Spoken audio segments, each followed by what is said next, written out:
So, I'm going to go ahead and call the meeting to order, everyone. Welcome to the Far East Area Commission regular meeting. This is obviously a Zoom meeting. We're not meeting over at the Far East Pride Center where we normally meet. We're going to go ahead and say the Pledge of Allegiance, do roll call and approve meeting minutes. And then after that, we will get right to our first zoning, and then we have two speakers lined up for tonight. And then we have a couple of updates after that. So I will turn it over. We need everybody to I don't see Keith and Daryl. They are blacked out. Do we need their photos present? I see them on my screen. And Keith is there. Okay. I've got both of them as well. Okay, then. Okay, then it's just mine because I've been getting the low band signal. Okay, just me. Thank you. Okay. So let's go ahead. Keith, you want to start us off in the I pledge? will. For those who are going to say as well, please put your on mute so that we're going to have 35 different voices at one time. I pledge allegiance to the flag of the United States of America and to the republic for which it stands, one nation, under God, indivisible, with liberty and justice for all. Thank you very much. Jean, roll call. Okay. Roll call for attendance and present. Please say yes. Commissioner Dotley? Yes. Commissioner Moynihan? Yes. Commissioner Johnson? Yes. Commissioner Marshall? Yes. And yours truly, yes. Commissioner Holmes? He's muted. Yes. Okay, there you go. Okay, thank you, Commissioner. And Commissioner Chamberlain. Yes. Thank you, one and all. Okay. Did commissioners have a chance to review the past two meeting minutes? We have one from February 2nd and one from February 9th. We will be, we'll have two separate motions to accept these. If everybody had a chance to review them, I'd like to make a motion to accept the February 2nd meeting minutes. I agree. I second it. Excuse me. Chamberlain first.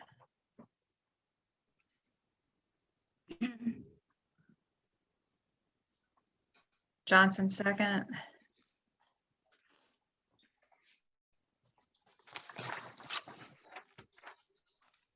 Okay, Commissioner, we had a motion to approve the February 2nd minutes, which was second. Roll call voting. Those who approve, yes. Those who disapprove, no. Commissioner Dotley? Commissioners, Yes. please unmute yourself. Sorry. Commissioner Moynihan? Yes. Commissioner Johnson? Yes. Commissioner Marshall? Yes. Yours truly, yes. Commissioner Holmes? Yes. And Commissioner Chamberlain? Yes. Motion approved. Okay. I make a motion to accept the February 9th meeting minutes. I'll second. Was that Eugene? Yes, yes, ma'am.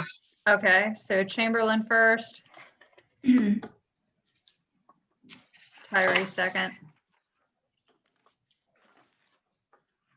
Commissioners, we had a motion which was second to approve the February 9th minutes. Those who approve, yes. Vote. Those who disapprove, no. Commissioner Dotley? Yes. Commissioner Moynihan? Yes. Commissioner Johnson? Yes. Commissioner Marshall? Yes. Yours truly, yes. Commissioner Holmes? Yes. And Commissioner Chamberlain? Yes. Motion approved.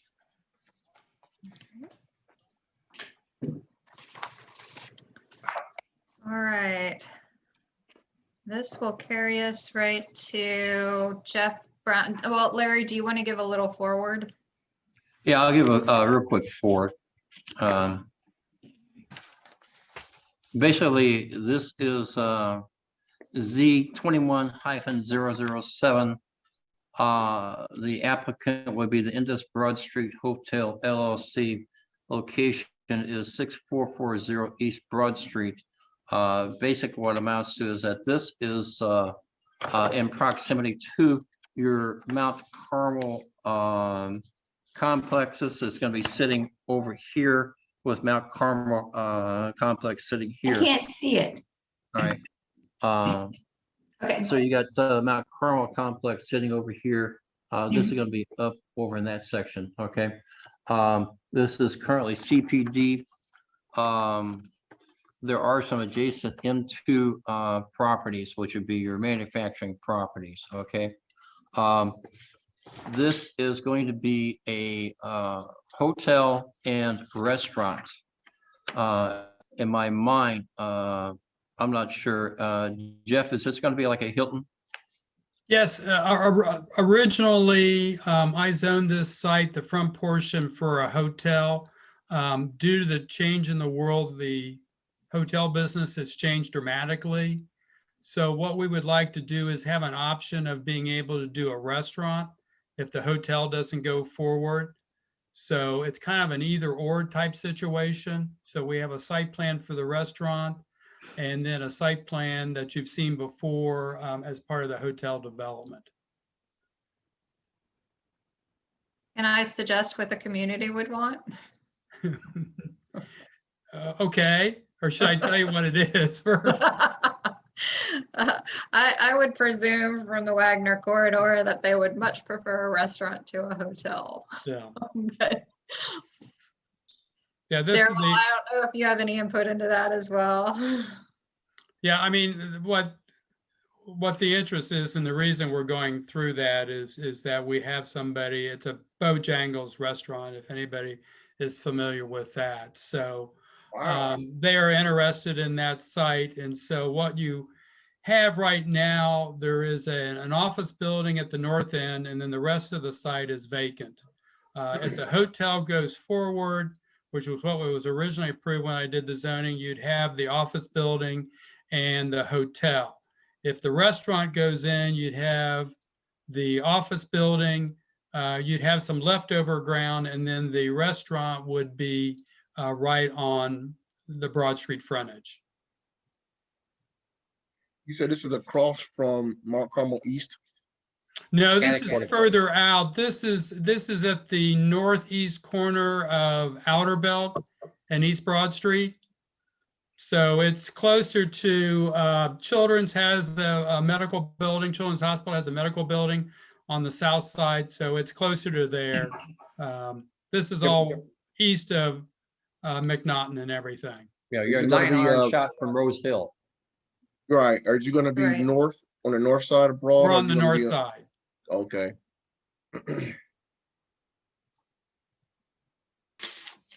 Yeah, Jeff, isn't there a hotel on adjacent property there? the building There's to the there west? are a couple hotels on the south side. I think there's one 2 doors down east of us, toward the Kroger's and everything. So, I mean, you've got a variety of, uses Got a lot of out there, business out both there. office, restaurant, and hotels. I think Yeah, Jennifer has a good point in stating that the community would like to see more of an upscale restaurant there. But there are several fast food places like Raising Cane and other ones that have come in. All right, so an upscale restaurant, because is there anything really in that section of Broad Street? Yeah. Well, unfortunately, I only can deal with the people that come to my client saying, hey, we're interested in the property. And Right. that's who we have right now. So What kind of a restaurant is Bojangles? It's based in the South. It has, hamburgers and chicken, that sort of thing. I Great guess I sweet should've tea, put that. give you cavities. My wife always has to remember when we travel to say, without sugar, because she doesn't like the sweet tea at all. Oh, Some people love it. their sweet tea is awesome. So it's more of a family restaurant? No, it's more No, like, it's a chain. Bojangles' famous chicken and biscuits. Jeff, Takes off of the Shirley Temple movie with Bojangles of the song Mr. Bojangles. Jeff, they you got- sent us over a text edition or revision. Yes, the city had some comments that they wanted me to change and clarify some language, so I just revised that based on their comments and I sent it out to you. What was the difference between the two? If you can, Well, other than having me correct a couple of my typos, we put in the case number now, and they wanted to straighten it out as to which variances as part of the CPD would apply to which site plan. okay. So we straightened that out and just talked about, again, one of the possible uses in the office building is a daycare. And we made provisions in there in one section that if they wanted to do a playground, that they could remove some of the parking spaces as long as they still met the code minimum. And so I continued that reference in another code section for what the city wanted me to do. I'll remember next time. I'll send you a highlighted. I'll get that out to you. But that's not on the same site, right? Yes, right now, if you look at it's a long, narrow property. Right. That's north and south. The front property is undeveloped. The back portion has an existing office building. Yes. And so one of the people that have shown some interest in the office building is a daycare. Oh, I see. Okay. So we just wanted, as much as I like rezoning the same piece of property over and over again, when I heard about the daycare and they said that I knew daycares have to provide outdoor space. So we made provisions in the text that if it would be a daycare, that they could sit and modify the site plan without having to go through the whole rezoning process. Yeah, what did the planner say about having a daycare there? Because we got burned on having a daycare up in that area. No one, the city doesn't have a problem with that. I mean, that property is zoned for C2 uses and a daycare is a C2 use. So I don't know what, Larry, the problem was at another location, but.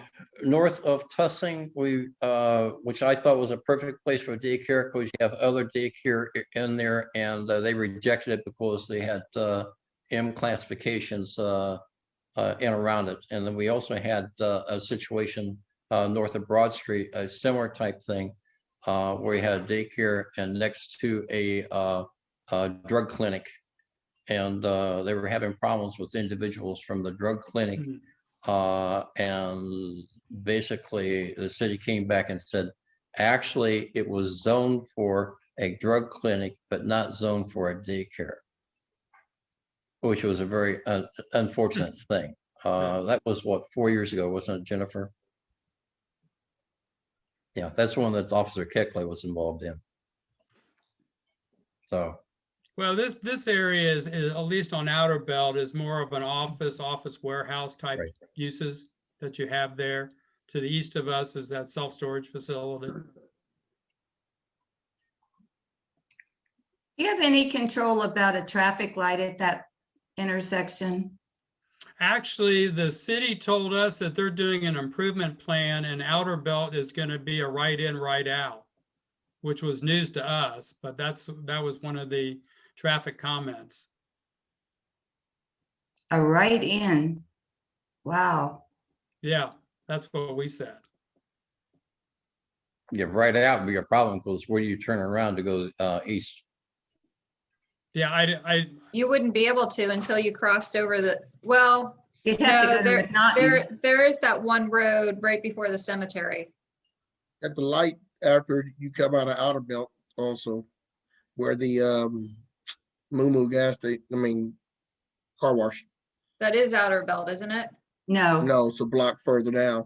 Oh, okay. They'd have to turn around into where the Moo Car Wash is or go down to McNaughton.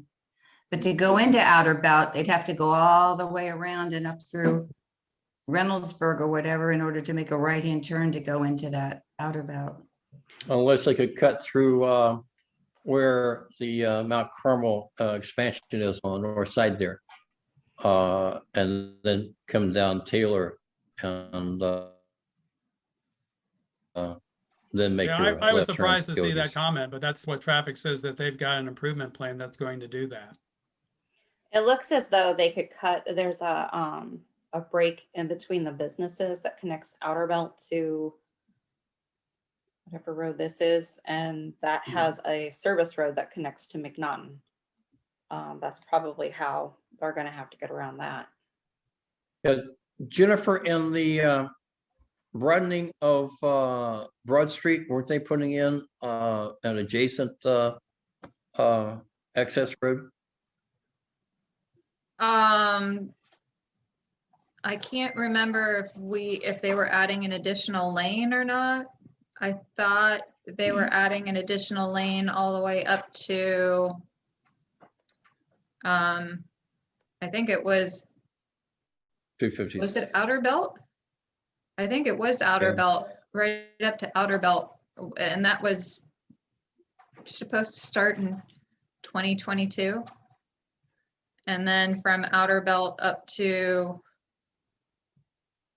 Reynoldsburg, New Albany Road was going to be phase 2 if that gets funded. Gene, do you remember if they were having like an access road along that section of Broad Street? No, the other thing I recall is that they were talking about some type of median. Mm-hmm. Yeah. Because they were concerned about pedestrian traffic. Yeah.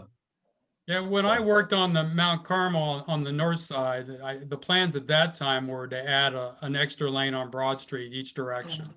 Yep.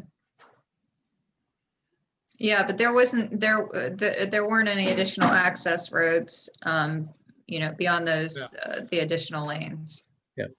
And basically the additional lane does not help you cross over Broad Street because they just simply means it's going to be more difficult. So it should be no left turn across traffic or at all in that section. It does that's what- also, sorry, it does ahead. also look as though if you went north on Outer Belt, you could cross over on Broughton, and that would connect you to Rose Hill. So that's not, that would honestly be either the back road to McNaughton or to Rose Hill if they do a right in, right out only. So how does having a right in, right out for a restaurant right there?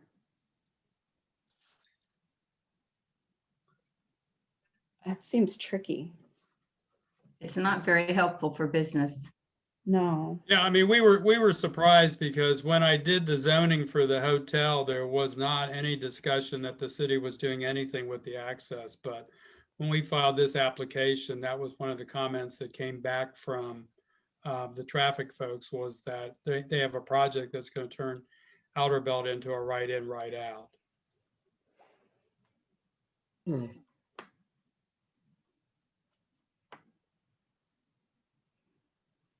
What's the name of the Typically, hotel? if you you're can gonna- get people on the site, they can figure out how to get back off of the site. So What is the name of the hotel you're planning on putting there? it was a True by Hilton, if that goes forward. Okay. Any other questions? I think my only question would be, with a right in, right out, is that going to cause anyone to pull out of that location because of ease of access? Well,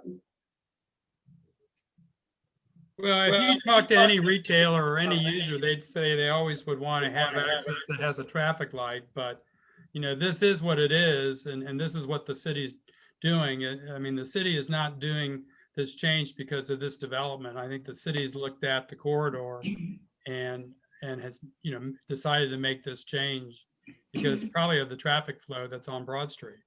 Right. One more Yes. traffic light on Broad Street would be a nightmare. It's already, the most congested street on the east side. Right. And So I can certainly see how a right in, right out would be beneficial. I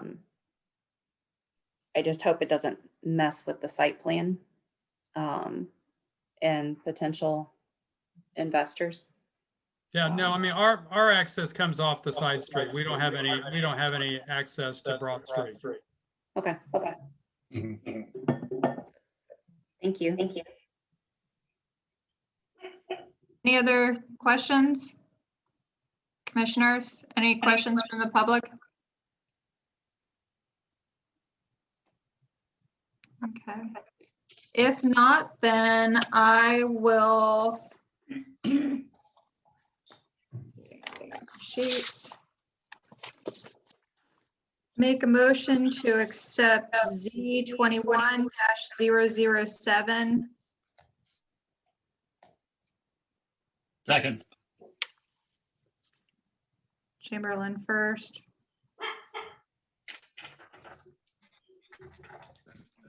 Holmes second. Jean? Okay. Commissioners, we had a motion which was second to approve Z21-007 6440 East Broad Street. Roll call voting. Those who approve, yes. Those who disapprove, no. Commissioner Dudley, yes, Commissioner Moynihan, Yes. Commissioner Johnson, Yes. Commissioner Marshall, Yes. yours truly, yes. Commissioner Holmes, Yes. Commissioner Chamberlain, Yes. motion approved. Thank you very much. Have a good Good luck. evening. Good luck, Thank Jeff. you. Good luck. Thank you. Okay.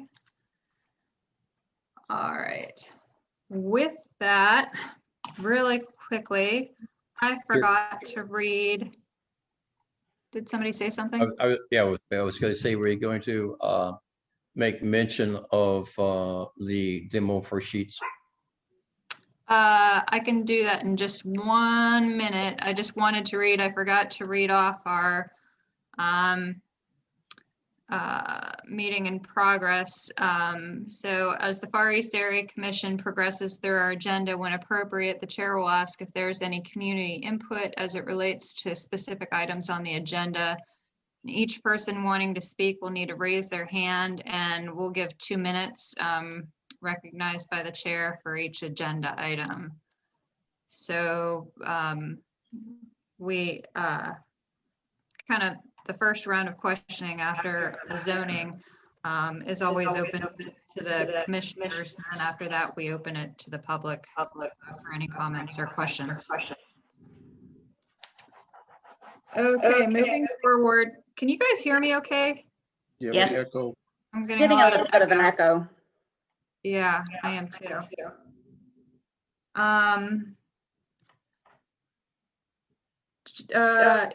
Brook White here? Yes, I am. Brooke, we have you on speaking for MORPC, and one of the concerns in our area has been traffic, so we look forward to hearing what you have to say. Great. Am I on the agenda now? Okay. If it's all right with everybody, I'll go ahead and share my screen. Prepared slide. Before you start, can I have all the commissioners mute, and maybe that might help? Maybe your volume too.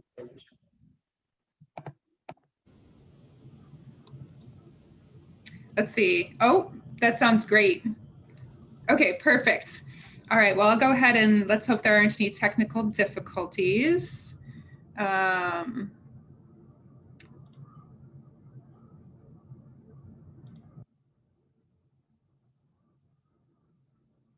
Okay, is everybody seeing the slides? Just nod. Okay, great. All right, well, I'll go ahead and advance these slides. So my name is Brooke White. I'm the Senior Air Quality and Sustainability Specialist with the Mid-Ohio Regional Planning Commission. And I'll go ahead and refer to my organization as MORPC because it's quite a mouthful. So thank you very much, commissioners, for allowing me to be here and speak with you. We've got an exciting project and we're in the outreach phase. So we're going around to a lot of different public health organizations as well as neighborhood area commissions, just to let everybody know what we're doing, get the word out, and also possibly seek some engagement as well. And I'll get into that in a little bit. So I'm going to talk about air quality monitoring and establishing a network to inform local strategies with you today. Just as background for why are we interested in doing this? Why are we interested in this problem? So what we're going to be monitoring for is something called particle air pollution. So this is actually teeny tiny particles of things like smoke, soot, and dust that are suspended in the air. And these particles that we're measuring for are so small that when you breathe them in, they can actually move past the cilia, the little hairs that try to sweep out all the irritants in your lungs. They can bypass those and actually go into lung tissue, and from there enter the bloodstream. And so they can be really important in terms of inflammatory processes in your body. It's this type of pollution exposure to it is linked to heart and lung diseases. And it's even been linked to the severity of outcomes from COVID. There have been some studies done by the Harvard School of Public Health that have looked at increased severity of COVID outcomes in regions where people are exposed to higher levels of particulate matter air pollution for extended periods of time. So this is part of why we would like to do a little bit more work monitoring this type of pollution.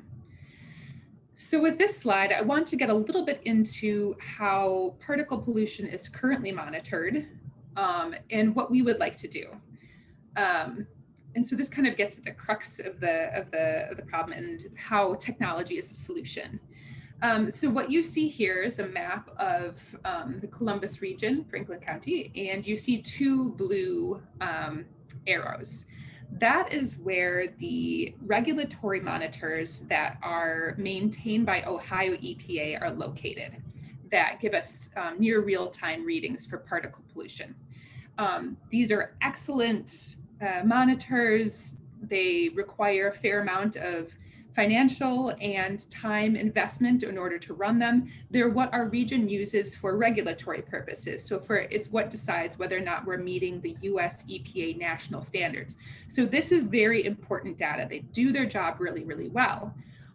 What they don't necessarily do is provide a lot of coverage over the region.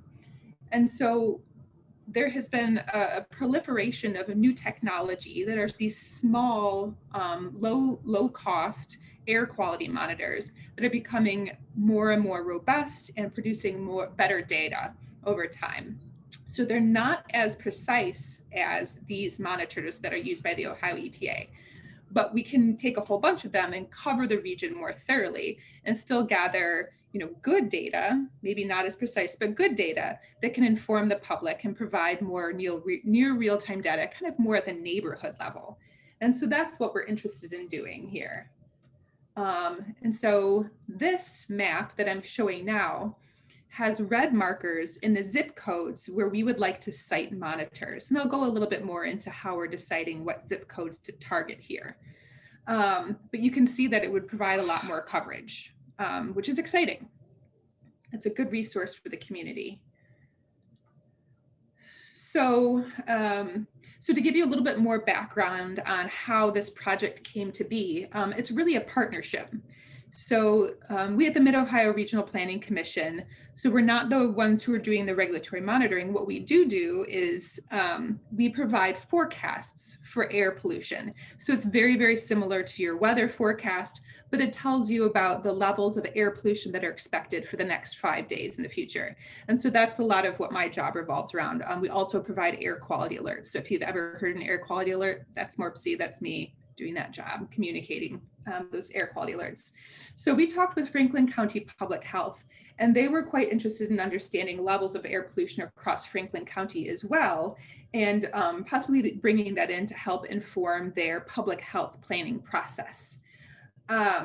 So we teamed up and we applied for a support through what is called the American Geophysical Union Thriving Earth Exchange. They're great. They provide further staffing. We've been matched up with an air quality scientist who's contributing their time to help handle data, things like that. So this is a great partnership. And so that's how we're moving this project forward. So we're really in that phase of outreach right now. And we were planning on gathering that air quality data from multiple locations throughout the county. That data would be available, this real-time data would be available to the public through the internet.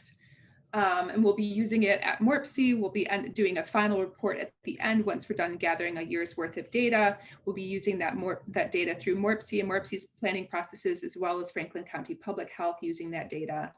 And we are interested in looking at whether or not there are differences in the air pollution exposure that different neighborhoods experience. So that's something we'd like to look at. We don't know if there are right now, but it's definitely a topic of interest because of the potential health outcomes that are related to that air pollution exposure. So in this image, you can actually see me putting one of the air monitors on a sign there. And so you get a sense of how large this air quality monitor is. It's quite small. And the requirements for installing it are to be able to either zip tie it, as I'm doing here, just little zip ties that kind of wrap around the sign, or to screw it into a surface. And then we need an external outlet, and we need a Wi-Fi network in order to stream the data online. So those are the requirements that we're looking for in siting these monitors. With this slide, I wanted to get a little bit more into how we're prioritizing what zip codes we're targeting for siting the monitors. So what we've done at this point is we've gathered data that includes socio-demographic data. So that's the percent of the population that's minority, the percent of population that's in poverty, the number of children under 5, the number of folks over 65. And then we've also pulled in public health data on asthma rates and COVID rates for each of the zip codes as well. And we took all of these and broke them down and used this to create what I like to call a vulnerability metric. So how vulnerable is a population to air pollution exposure, and how resilient are they? How good of access do you have to things like health insurance? So that's what we're using. And you can see the heat map here. So the darkest red is the top rank, the most vulnerable, down to that pale yellow, which is the least vulnerable. And so we're really mostly targeting the zip codes that are in that 1 to 10. But then we have a couple other zip codes that we've selected to be in the mid-range and then at the sort of bottom of the vulnerability. So we have comparison against those more vulnerable zip codes. And this is actually my final slide. So we're in the outreach phase right now, doing a lot of data quality planning, things like that. We're working with Ohio EPA to hopefully site these monitors next to one of their regulatory monitors to see how well our monitors are working, just trying to make sure that we're really going to be collecting good data. But once we're through with the outreach, we're going to start actually going out and physically siting the monitors. And so that's where we're looking, that's one of the areas that we're looking for help from the public. There's the opportunity that if you're in one of the zip codes that we're targeting, that your business, your organization, or even residents in their houses could host one of these monitors. And we have 20 of them. So they're going to be, and we might actually be able to, it looks like we're able to tap into funds to purchase a few more.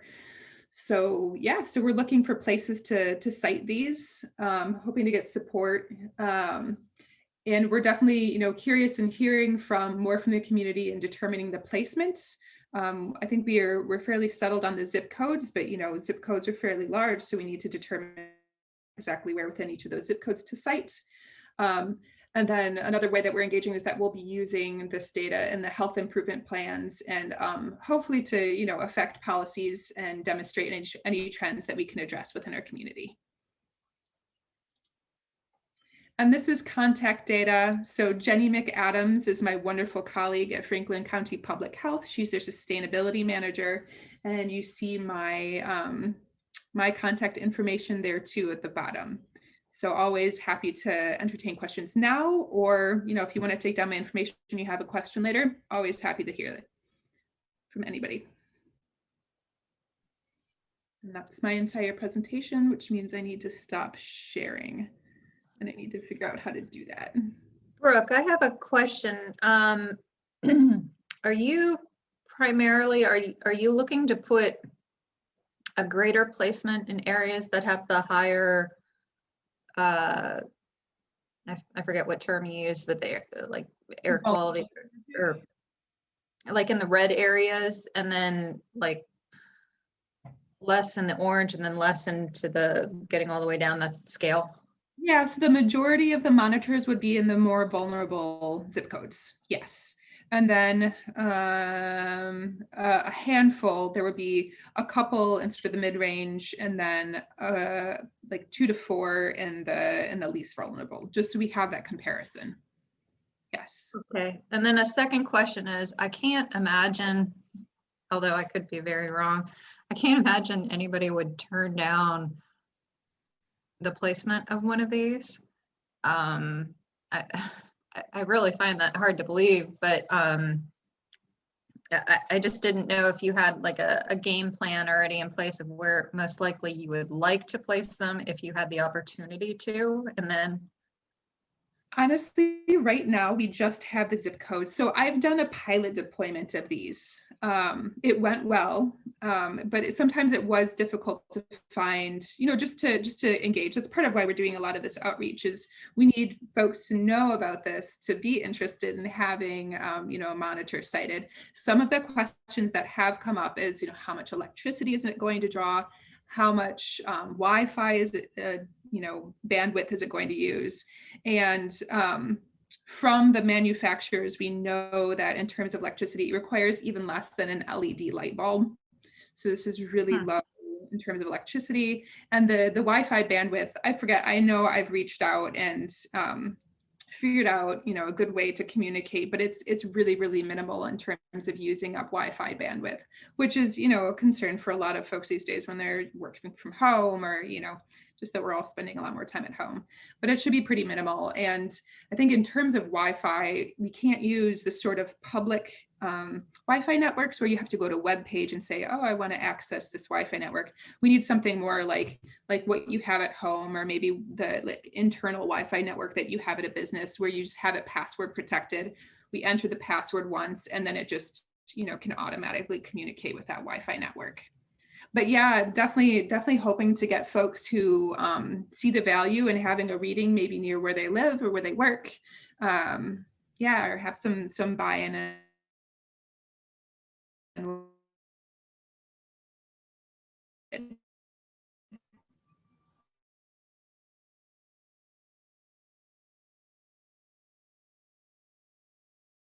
On those month existence, if they have a expiration date on when it's either going to be full of gunk, or is it just to die out after the battery dies, or whichever, you know, whatever.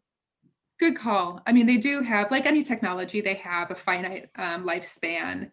I think if they're doing well, they can last for several years, but it wouldn't be too surprised to have one conk out after a year, which is why we're aiming for a year of data. Okay, are you trying to put all 20 in the forest area, or you have 20 all total and you gotta put them around the city?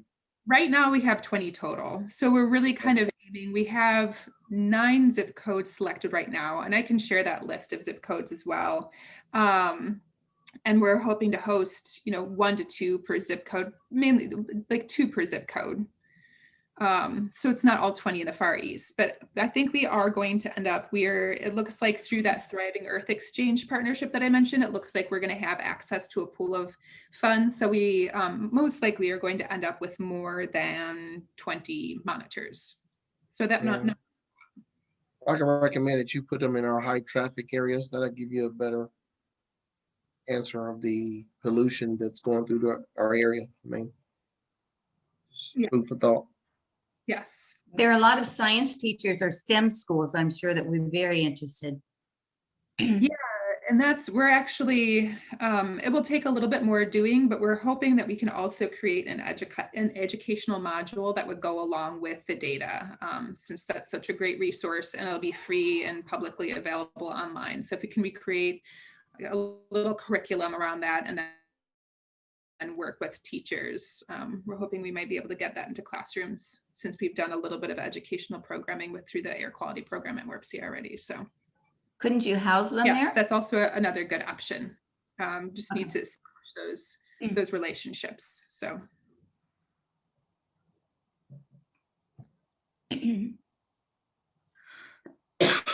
Any other questions from commissioners? Any questions from the public? Do you want me to touch base with you, Brooke, afterwards and see if we can kind of figure out through the commission what, if you were to give us an idea, let's say that 2 of them would be placed in 43232, then that would give us an idea of maybe what to look at, or yeah, that would be great. I'd love to talk some more and see if there are some likely locations for siting. Yes. Okay. Larry? I have a real short, quick observation. That is that when I looked at your map, we have prevailing southwest winds, and it looks as if these dark brown areas are in the drift off of the main city. That will be a consideration in where you're placing those, correct? Yeah, so that's actually a really good point. So the map that I shared does not take that into account. It's kind of like an underlying social vulnerability focus more, but that's a really good point. Basically, the 2 things that determine air pollution levels are the sources. So things like traffic, things like industrial facilities, and then the weather. Yep. So yeah, the southwest winds, the winds that we get out of the west can really affect where pollution ends up concentrating. That's very, very true. Yeah, people really don't realize how much pollution Columbus has. Coming in from the east, like in the mornings, whatever else, there's like a gray dome over the city during the summertime from the pollution.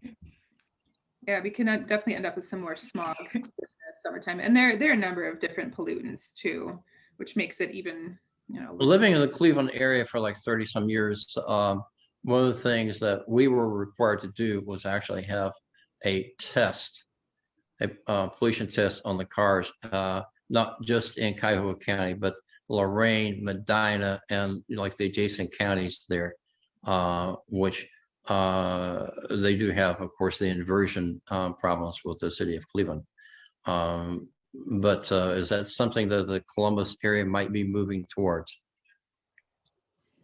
I don't think so. I mean, this would be me speaking on behalf of Ohio EPA, because that's not part of MORPC's wheelhouse. But I can say that we have less air quality alerts and less exceedances of the national standards per year than like Cleveland and Cincinnati. So we're still relatively, our air pollution is lower than in those locations. And that's part of why we don't have some of those regulations. One of the benefits of COVID Okay. is that they'll cut down the air pollution. Right. People are working from home. Right. Yes. Well, Brooke, I will get in touch with you after this. Today's Tuesday. How about, is Thursday okay to reach out to you? Sure, that would be great. Okay. I will do that. Okay. Thank you very much. And I'll speak with you later on this week. Thank you very much. I appreciate it. Thank you. Our next speaker is Jason. Jason, there you are. The floor is yours. How's everybody doing this evening, Chair? Pleasure to be here. Yeah, I don't know if anybody can share their screen. Chair Chamberlain, can you share your screen in regards to the document I sent you earlier? I'm not sure if you can do that. I'm not sure how to share my screen. All right, let me try it. I have it pulled up. Wait. I wasn't. Or do you want me to send? I could send it to Summer because she knows how to share the screen. That'll be perfect. Okay. That would be perfect. And Jason, do you want to introduce yourself to everybody? Sure. How's everybody doing? My name is Jason Jenkins. I am the Director of External Affairs for Mayor Ginther's office. A couple months ago, Director Chamberlain asked me to pull together some information as it relates to investments on the Far East side. So the document that I provided Chair Chamberlain tonight was a combination of that information. Really, it targets public service, public utilities, as well as the Office of Development, and kind of just walks through some of the different projects that are happening between 2020 and 2025. As well as it's more capital budget projects because that budget was approved. We weren't able to really drill down to the operating budget projects and some of the things that are happening there because that was just approved Monday. So we couldn't confirmly put that information in there. But what we wanted to do was just show a quick overview of some of the investments and projects that are taking place, as well as during 2020, some of the CARES Act investments are in that document that are there. Now, just reviewing it, there are some things that I need to fix on the document, and I'll make sure I get the corrected information back out. So if we can pull it up, I can show you what that information is before we widely spread this information to the community. But once I get you the corrected document with all the accurate information, please feel free to spread to the community. Okay, I sent it to Summer, and then I would also like to give a shout out to Frankie Jones-Harris, our former commissioner on the Far East Area Commission, who really worked at pushing to get this information and to get the message out, about things that we need on the Far East side. Do you have it, Summer?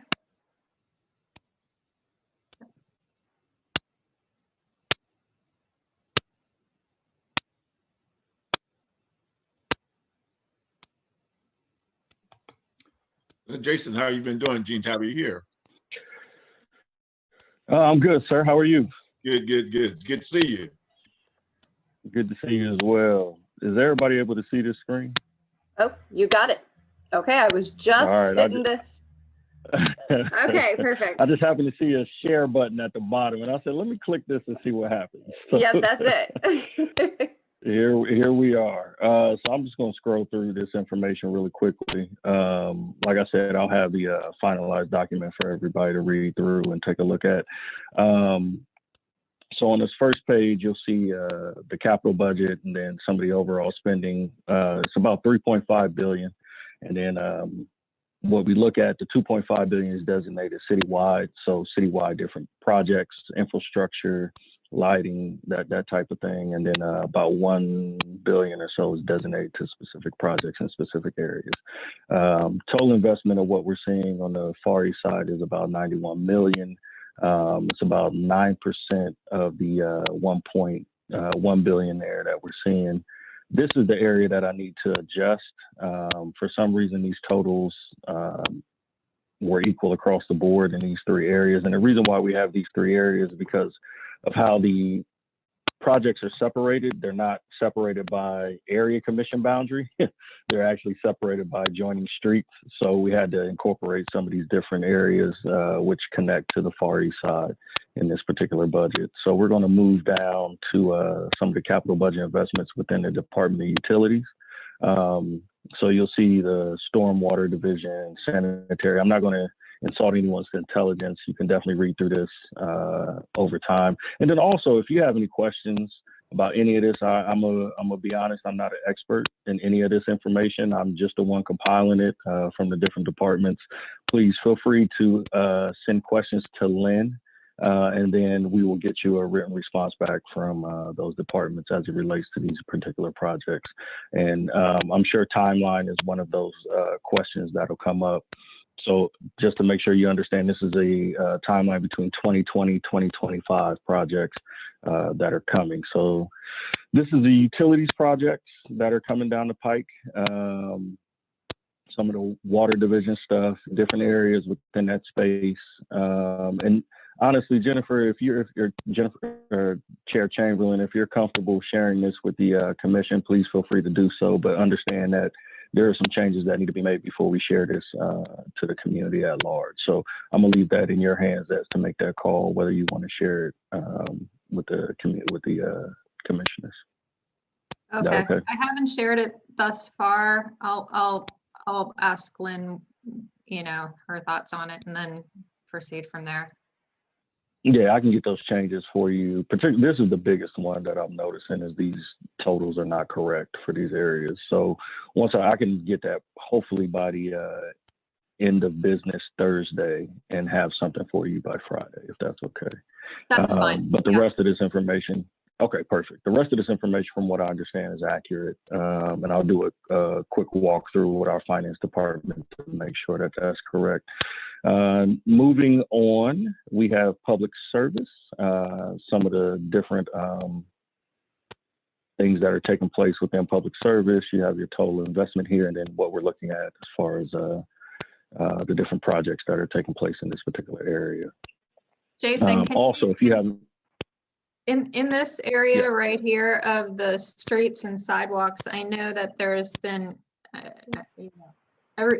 everybody always shouts to us for what they want, and then we shout to you guys for what they want. But I do know that the Tucson community for a long time has been asking for some sidewalks. Okay.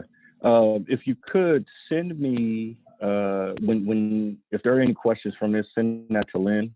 I'll take that over to Department of Service. It looks like there are some road improvement taking place here. I don't know what SUP stands for. So if you have acronyms in this, if there are, shared use path. So I'll make sure we break that out as well, so people are aware of what that stands for in that acronym, and that also identifying what that really means for the Tucson Road area, connecting the Bryce and Hines Road. What does that look like? What are the plans for that? Because it might satisfy some of the biking and walking and sidewalks there. But if you could send that to me. Go ahead, I'm sorry. If I may, if we are talking about a shared use path and not necessarily a separate bike path or walkway, one big concern is that there are no streetlights on Tucson Road. So that still raises a level of concern for anyone who might be walking on that path at night.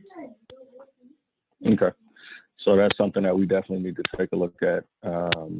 If we're going to put in this shared use path, also providing some lighting as well for that. So that I don't think we're far enough down the road where that's not doable.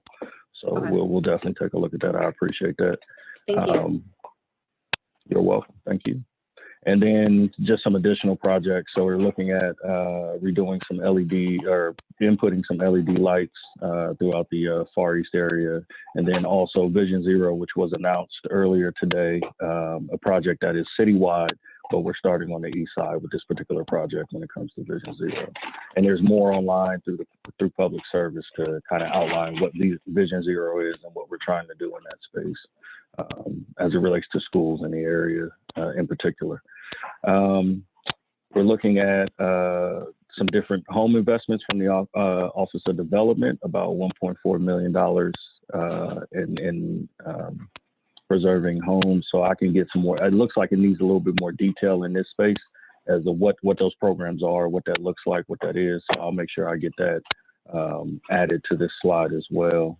Would that be like housing banks? And then, Yeah, affordable housing. I know the Land Trust, Franklin County Land Trust is doing some work around affordable housing. It's in conjunction with the Land Bank. So we're looking at affordable housing throughout the city of Columbus. I think this particular dollar amount just focuses on the Far East side. And then this goes into some of our investments as far as business expansions. So, and then you also have our CARES Act dollars that were spent in the Far East side in this section here. So and I can get the breakdown of what these businesses were that were invested in. And then if you want a list of the 93 small businesses that received funding, I can get you a list of that as well.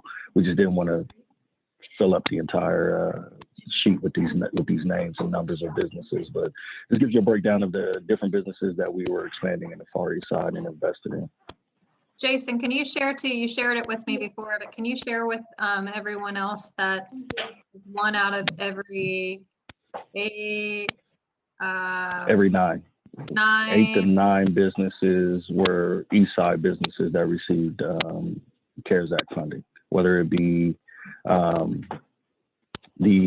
there was a $10,000 loan that was given, or not, I wouldn't even say $10,000 CARES Act funding. It wasn't a loan, it wasn't a payback option. It was $10,000 straight, as long as your taxes were up to par. You were a legitimate business. They went through a process there. It was quick and easy. Or there was the loan. There was, in addition to that, there was a loan option where they could receive a loan. But I think what we're looking at with that loan, as long as they hired a set amount of individuals, depending on the business, targeted the community members within the area that they were focusing on, that loan was forgivable.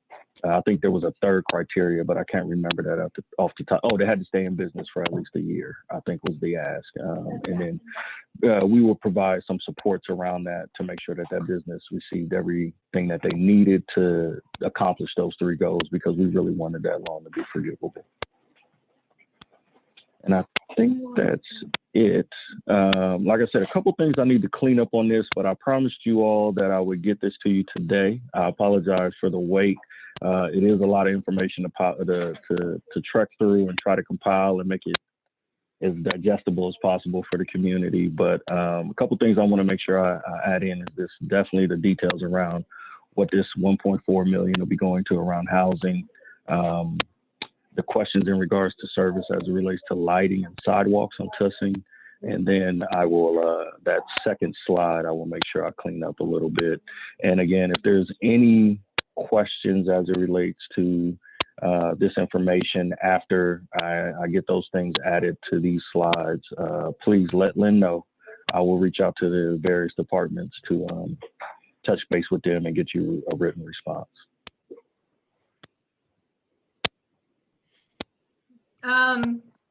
Quick note, Daryl, on the portion that you, Jason, that you highlighted on Vision Zero, Daryl, if you could touch base with, I know you reached out to, I forget what her name was today, with Vision Zero. If you could reach out to her and see if you could get more information on that for us, it would be appreciated. Yep, no problem. Also, there's a website. I'm sorry.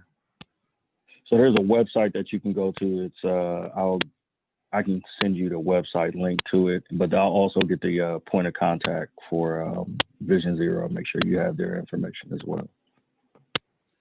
And basically what it is we're looking at eliminating all high impact accidents throughout the city of Columbus. This has been done across the globe. I think Switzerland has started this project, and then it trickled into other cities within the US, and Columbus has adopted this particular model. We understand that we won't eliminate all car accidents, the fender benders, but it's the high impact accidents that cost individuals their lives that we're really targeting and trying to eliminate. But that's the basis of Vision Zero, and some of the projects around that are targeted to public service. Jason, would this budget also Yes. include traffic lights? I'm not sure if well, yeah. So traffic lights are tricky. So because there are some traffic lights that are the state asks us to include or remove, depending on their studies.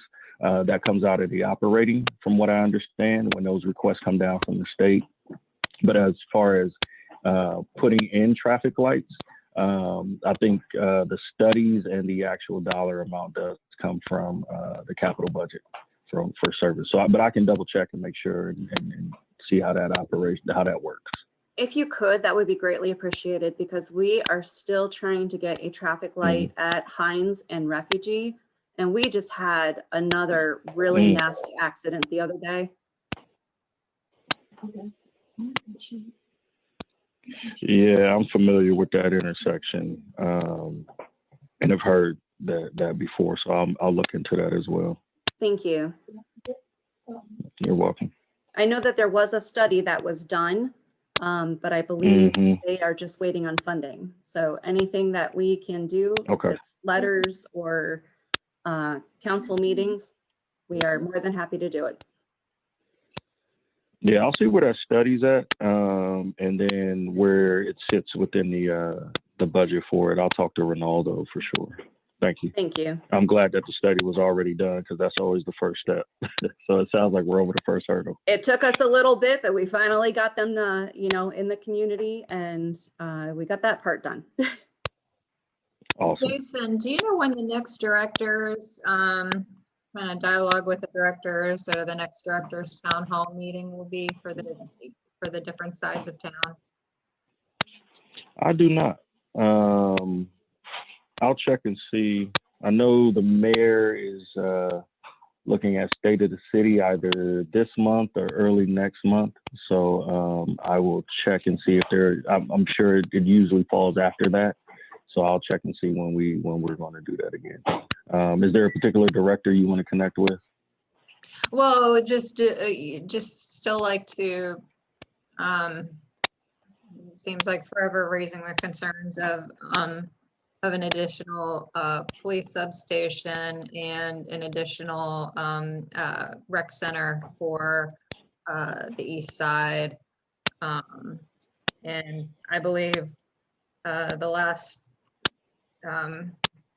person that we spoke with was pretty frank, and that probably they're looking at maybe one rec center being built every 10 years, if that. So not sure where the next plans for one going at would be, but. So I can talk a little bit to rec centers. We've been trying some alternative models. So there's a model that we're looking at is the rec center without walls. I know we placed one on the far west side and then one on the southeast side, and that's in partnership with Columbus City Schools. It's cheaper for us to pay for staff, programming, equipment if we don't have to erect an entire center. And so that has been a cost saver and also a great option for a lot of our communities that are outside of the 270 belt there. So what I don't know if Lynne has had a chance to touch base with Director Rakowski as it relates to the rec center without walls option, but I know that trying something in the Far East side is something that we've talked about in the mayor's office, doing a pilot or two, but then COVID hit. And our school systems are a little finicky about opening up their doors completely to students. So we need to really revisit that. I think after COVID, after we get a good game plan with our school systems to try a rec center without walls in that particular area, but it all depends on a structure like a Columbus City Schools being available and accessible to the community in your area. So we would have to look at their plan, and then also the principal being open to that opportunity because they have to open up their building. But we we Is can it definitely have mostly, that are you looking conversation. at high schools or are you looking at, because I believe the principal at Independence is part of the GEC or Greater East Side Coalition and might be willing to work with that. So The we one haven't in done one with the a southeast is at Liberty Elementary School. yes. So we haven't done one with the high school because they're super active in the evenings in particular. So we've looked at we've worked with elementaries and middle schools, but I can definitely check and see if the high school option, if high school is an option. That is something that we can discuss for sure. Now, does that have to be specifically with just Columbus City Schools, or because a lot of the communities on the far east side actually spill over into neighboring city school districts? So that means that Right. would we qualify for that? Not neighboring school districts, no. This will be a Columbus City School conversation. I think there's some legalities that we run into in that space. So then for the Tusing community, we would still need a brick structure rec center, because Tusing Elementary is the only school that sits within the boundaries, and that is a Pickerington school. Okay. So that's an obstacle for us. Is there land available that the city owns to erect a structure in that boundary? I mean, there's plenty of retail land that is clear on Bryce Road and even on Tusing Road, where absolutely they could purchase the land and build on it. We'd be more than happy. There's even some right next to the school. Okay. So we're looking at purchasing land, building the structure. Got you. Correct. But if it saves you money, I will go out there and clear the trees for you. Appreciate Anything that. we can do to get a rec center out here. I'll touch base with Director Rakowski and see what his thoughts are on partnering with other school districts and see if that's an option. Okay, thank you. Thank you. Mm-hmm. Jason, I have Questions for Jason? a question to go back just a minute. What was the name of the project that you had for safety to schools? Was it a vision something? So What did you have listed? So we have a program that is called Safe Streets, I believe. Let me see. Right, whoops. you passed Safe it. routes to school. So Safe Routes to School is a program that we work through. I believe it's the YMCA partners with us, and we try to provide chaperones and opportunities for young people to get back and forth to school safely. I also believe that this is a look at sidewalks around school buildings and put a focus on prioritizing those sidewalks there. It's further down on your screen. Yes, right here, Operation Safe Walks. No, to there was School. another one. Is that what you're referring to? There was No. another one. There, is that the So- same thing? The Vision Zero? Yeah, so The Vision Zero. around Vision Zero. So Vision Zero is also partnering with Safe Walks to School, or Safe Routes to School is what we used to call it. It looks like we changed the name, unbeknownst to me. So what we're looking at is that open visibility for whether it be lighting, whether it be obstruction of structures as it relates to trees or things like that, where young people may be walking within the school zone to get them to school safely. Well, So either mitigating that or revisiting that structure to try to make sure that individuals in cars can see people walking in those areas. I live over by Oakmont Elementary. And Oakmont Elementary actually has 3 different paths that children can walk to get to the school. Okay. And none of those paths have any crosswalks over on Burkdale on either end of that. And the teachers always walk the kids as far as that, but there's nothing there to signify for parents picking them up that it's a school zone pickup. So there's been Gotcha. some real concern about the safety of kids in those areas. And the principal was wondering if there was a possibility of getting one of the lights, the blinking lights over on Oakmont to make sure that everybody understands that the school is hidden back there and the traffic should be slower.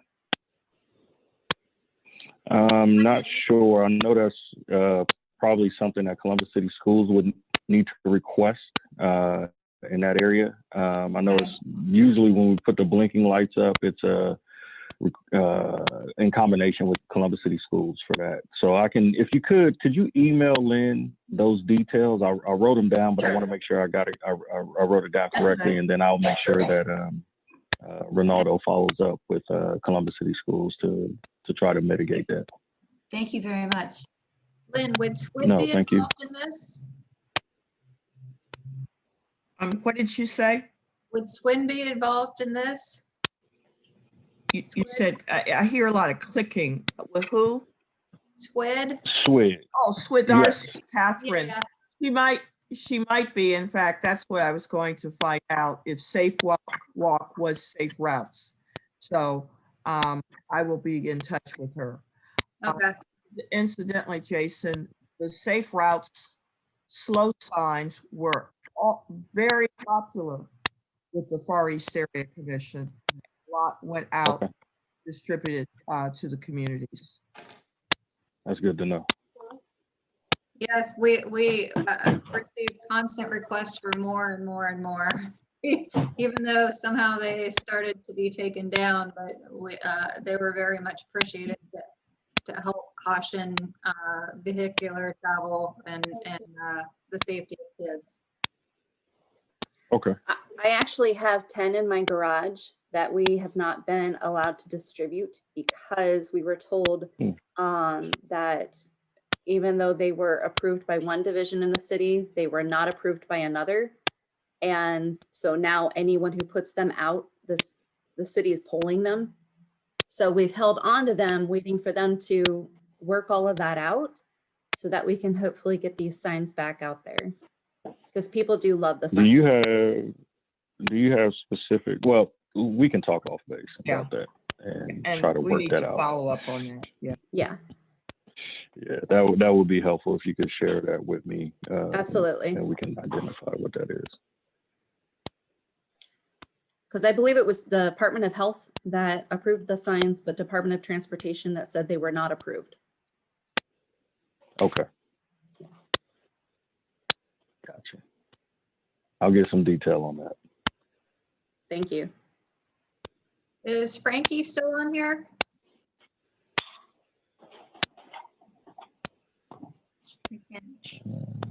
I actually just got an email from Frankie. Okay, I didn't know if she had, Frankie, if you had any questions for Jason. Not sure if you wanted. Yeah, I'm here. Yeah, I'm here. I do, and I actually put them in an email, so I don't know if that's better to address them that way. They were just questions about some of the information shared here. Yep, I can get you this information, no problem. I'm looking at the email now. Perfect, thank you. Thank you. Mm-hmm. Any other questions for Jason while we have him here? I promise Besides, I'll come back. Are we going to be surprised? Are we going to be surprised at the mayor's state of the city? Will we hear the east side be mentioned? Hopefully. I've been advocating. Thank you. This is probably the shortest meeting I've ever had with you. I know, right? Yeah. We're usually 2-3 hours in. Oh, 4 hours, yeah. Right. I'm trying to be mindful of everybody's time, I promise. I just want to add, this is an opportunity for the Far East to connect to other areas within your boundaries regarding some of these projects, to target some of these and let them know what's going on. Yeah, Well, Jason, and like I said, I want to make sure I get you all a clear document and answers to the questions, so we can do like a frequently asked questions page as well. So when you distribute this information to the community, they can be fully aware of what's coming, what things we're aware of, and then any changes that need to be made. Because like I said, we're pushing this out from 20 to 2025, and I don't think we're far enough down the project road that we can't make certain changes to certain projects. So I want to make sure that that's clear as well. I'm sorry, go ahead, Commissioner. well, yeah, my name is Keith Dodley, but I have a million questions because I'm part of the planning and development person here on the Far East area. Yes, sir. So Yes, I will sir. be sending you quite a few emails through Jen and Lynn. So Perfect. I'm ready for them. Thank you. Jason, is the last largest project that we had on the east side as far as capital budget, would that be, I see that we just happen to have the Columbus Fire Station 35 on here. Is that the last largest capital budget that we had on the east side? So it depends on how you define capital budget project. Is it above ground or underground, right? So I would say no, just looking at some of the projects that are coming. But if you're looking at structures above ground or underground or stretched out as far as a single building, probably. We only build fire stations and police stations as the city goes. But no, as far as infrastructure, no. Okay. Mhm. And then also, I know there was a question in regards to a police station, additional police station. It would sure be nice because we share a substation, 14 and 20 share a substation. So that is a question for the new police chief coming in. I know that prior to this, there's been several conversations around possibly, and excuse my kids are washing hands and eating, and a lot's going on. So I apologize any background noise there. But that is one of the things we've been looking at for I believe the last 2 to 3 years as it relates to reallocating officers to different areas of the community, understanding that the Far East Side and the East Side in general, your square footage is large, and looking at how quickly an officer can get from one location to the next. These are things that we're definitely taking into consideration, but it is something that the police chief decides as far as the makeup and the structure of how officers are deployed in different areas of the city. So this is something that we will bring up with the new police chief, among some other things, as far as restructuring how we look at deploying our officers throughout the city, because we've grown and we're going to continue to grow. And this is something that we understand and we need to address for sure. Now, as it relates to erecting a actual substation, I'm not 100% sure, but this is something that definitely the police chief can ask for in the capital budget. We had a very frank discussion with Ned Pettis, the safety director, years ago, in regards to a substation, and he was pretty frank back with us that until the numbers of officers increased, there really was no sense in increasing any substations on any side of town if there weren't enough officers to fill it. Otherwise, you're just shorting other substations to fill an additional one if the number of officers remains the same. So at the same time, if we're looking at adding a substation, it would mean an involvement in increasing the number of officers. That is 100% correct. And so we're looking at some of our incoming recruitment classes and increasing those numbers. What would that look like in the current budget and in the budgets to come? So that is, you're 100% correct, and that's something that we have to take into consideration as we are, and also how we deploy officers. So, for example, I believe the way the structure is set up is you have to have the same amount of officers on every shift throughout the city. There are certain areas of the city where we see low and high times, and maybe restructuring some of that to accommodate areas that have higher need for officers on certain shifts. So a couple different options we have on the table while we increase that class, to try to increase the class if that's something that the police chief wants to move forward. But yeah, it's definitely something that we're planning to address with the new police chief coming in.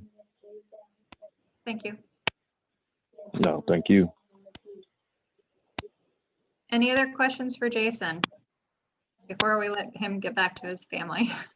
This is Frankie. I have a question. I think Keith mentioned emailing Jason. I wonder if it would be appropriate to CC me on any emails, only because I've been working with Jason on some of this, and I'd like to stay in the loop on, what they're doing. Yeah, Frankie, send me your email address and I will. Okay. Will do. Thanks. So Frankie, you're saying that you want to be emailed all the questions. Is that what I'm hearing? I just want to be included on any conversation. Oh, okay. That's fine. I mean, if you want to receive it and then give it to me, or that would be fine. Or no, I just want to be CC'd. I don't need to receive the questions first or anything. I just want to be included in the loop, just CC'd as well. Okay. Thank Got you. it. Too easy. Got you, Frank. Cool. Any other questions? If not, we will let Jason go. But if anybody, Jason, do you want to give your email address? Just say your email address for anybody who wants. Sure. It's JT Jenkins at Columbus.gov. Again, I'll work through Lynne and with Lynne to make sure that she's in the loop, and make sure that Frankie's in the loop as well on some of these responses. I'm be honest, I'm not the expert on any of this stuff. I just find the experts and bring them to you. So any questions that you provide me, I'll make sure I get you an answer for in a timely manner. I appreciate you. Thank you, Jason. I appreciate your time. We Thank you, appreciate you. Thank you very much. You're welcome. Thank you. Okay. Moving on. It's 8:10 already. Daryl, budget. Yes. Where are we with the budget? You had asked me to give you a figure. We've got an ending balance as far as today around 2,644, but we have already allocated or need to allocate by vote, if that's the case, for shredded for $500. We have a 335 bill that we paid for the training that we're just going to happen. We also have Zoom that will be paid in April. So if you put all that into account and everything, we have about $1,600. $1,600. Mm-hmm. Okay. And it has to be spent by the end of April. And Jean confirmed that. Yeah, that isn't a lot. If those signs, if the minimum number comes back from those signs, we've got 1,000 set aside. If the non-decorative ones are $1,300, now that's 300. And if we want to stick with the same signs that we have throughout the rest of the area, I don't know how important that is to commissioners or not. I don't know what that jump up in costs might be, another $400 or $500, which would maybe push us to $800. So we would have $800 left for postcards. That's kind of, and that's not even, I know Summer, you're having a very hard time uploading, and I had a hard time trying to upload any of the videos because they're so long from our Zoom meetings. They're very big in size. So I think she wanted to allocate some funds to buy a program to convert them, so that way we could get them up onto YouTube. Because we're timing out each time we try to upload those videos. Thought, does the city have a program we could also use, maybe? No. Okay. That's interesting.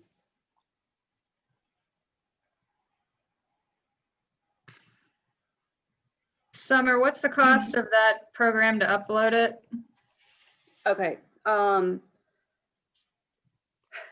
So if I can, I'll just explain a little bit. YouTube, so we did have a request to see previous videos from meetings. And what we've done for almost a year now is we've actually downloaded the meetings to a computer and not to the cloud to keep from having to purchase additional cloud space.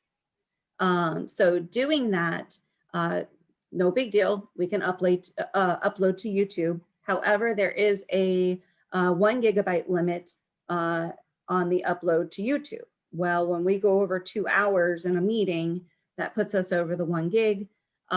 So there is a program that I was able to use for a good bit of the videos, but actually had to purchase in order to,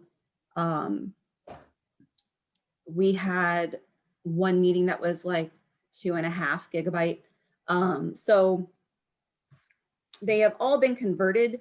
The question is just going to be whether or not the remaining months, the remaining meetings on Zoom are going to be under 2 hours or under a gigabyte. That's So are you That's kind of what we're requesting doing. that all of our meetings be under 2 hours then to help with that, or?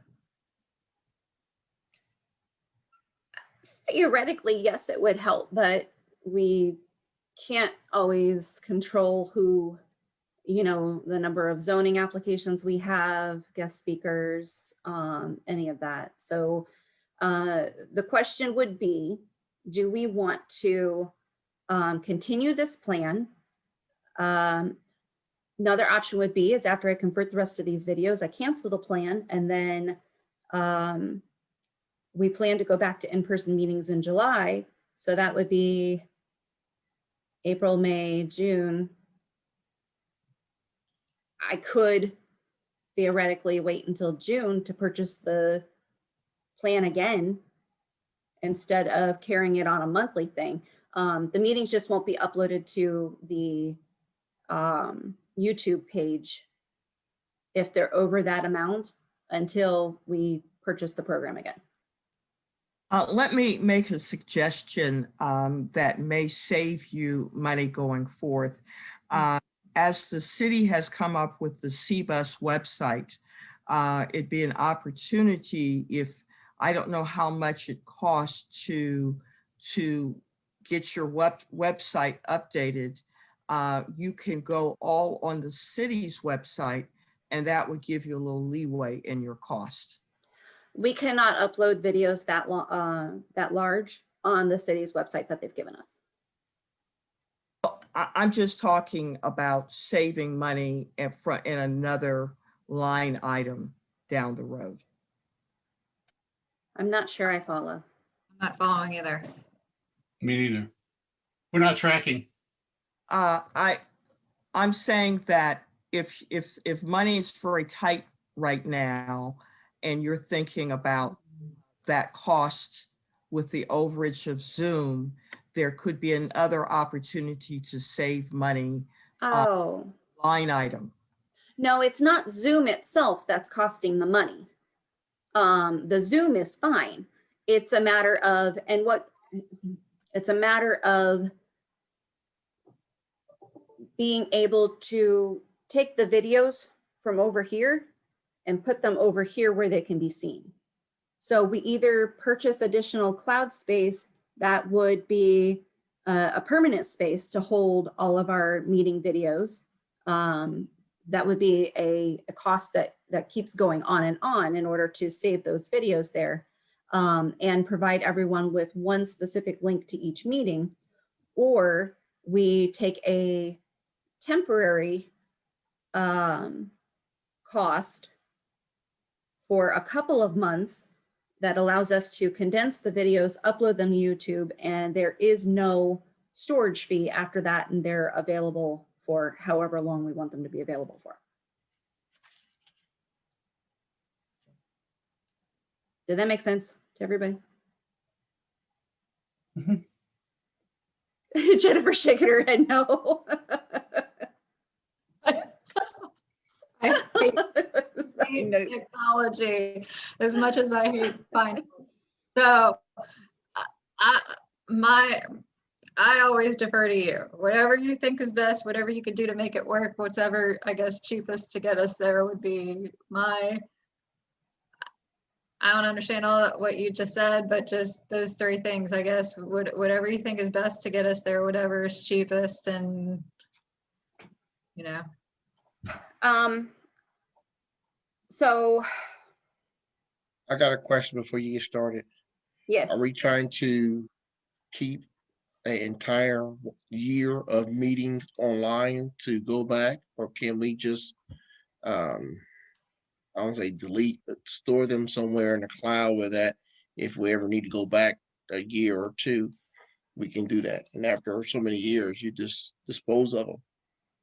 Well, the choices are we pay for the cloud space indefinitely until we decide that, oh, we're going to toss these, or we pay just a couple of months of it's $25 a month to shorten the videos, put them on YouTube, and we link the page, our YouTube page, to our website, and then they're there. If somebody wants to look at them, they're always there for as long as we exist.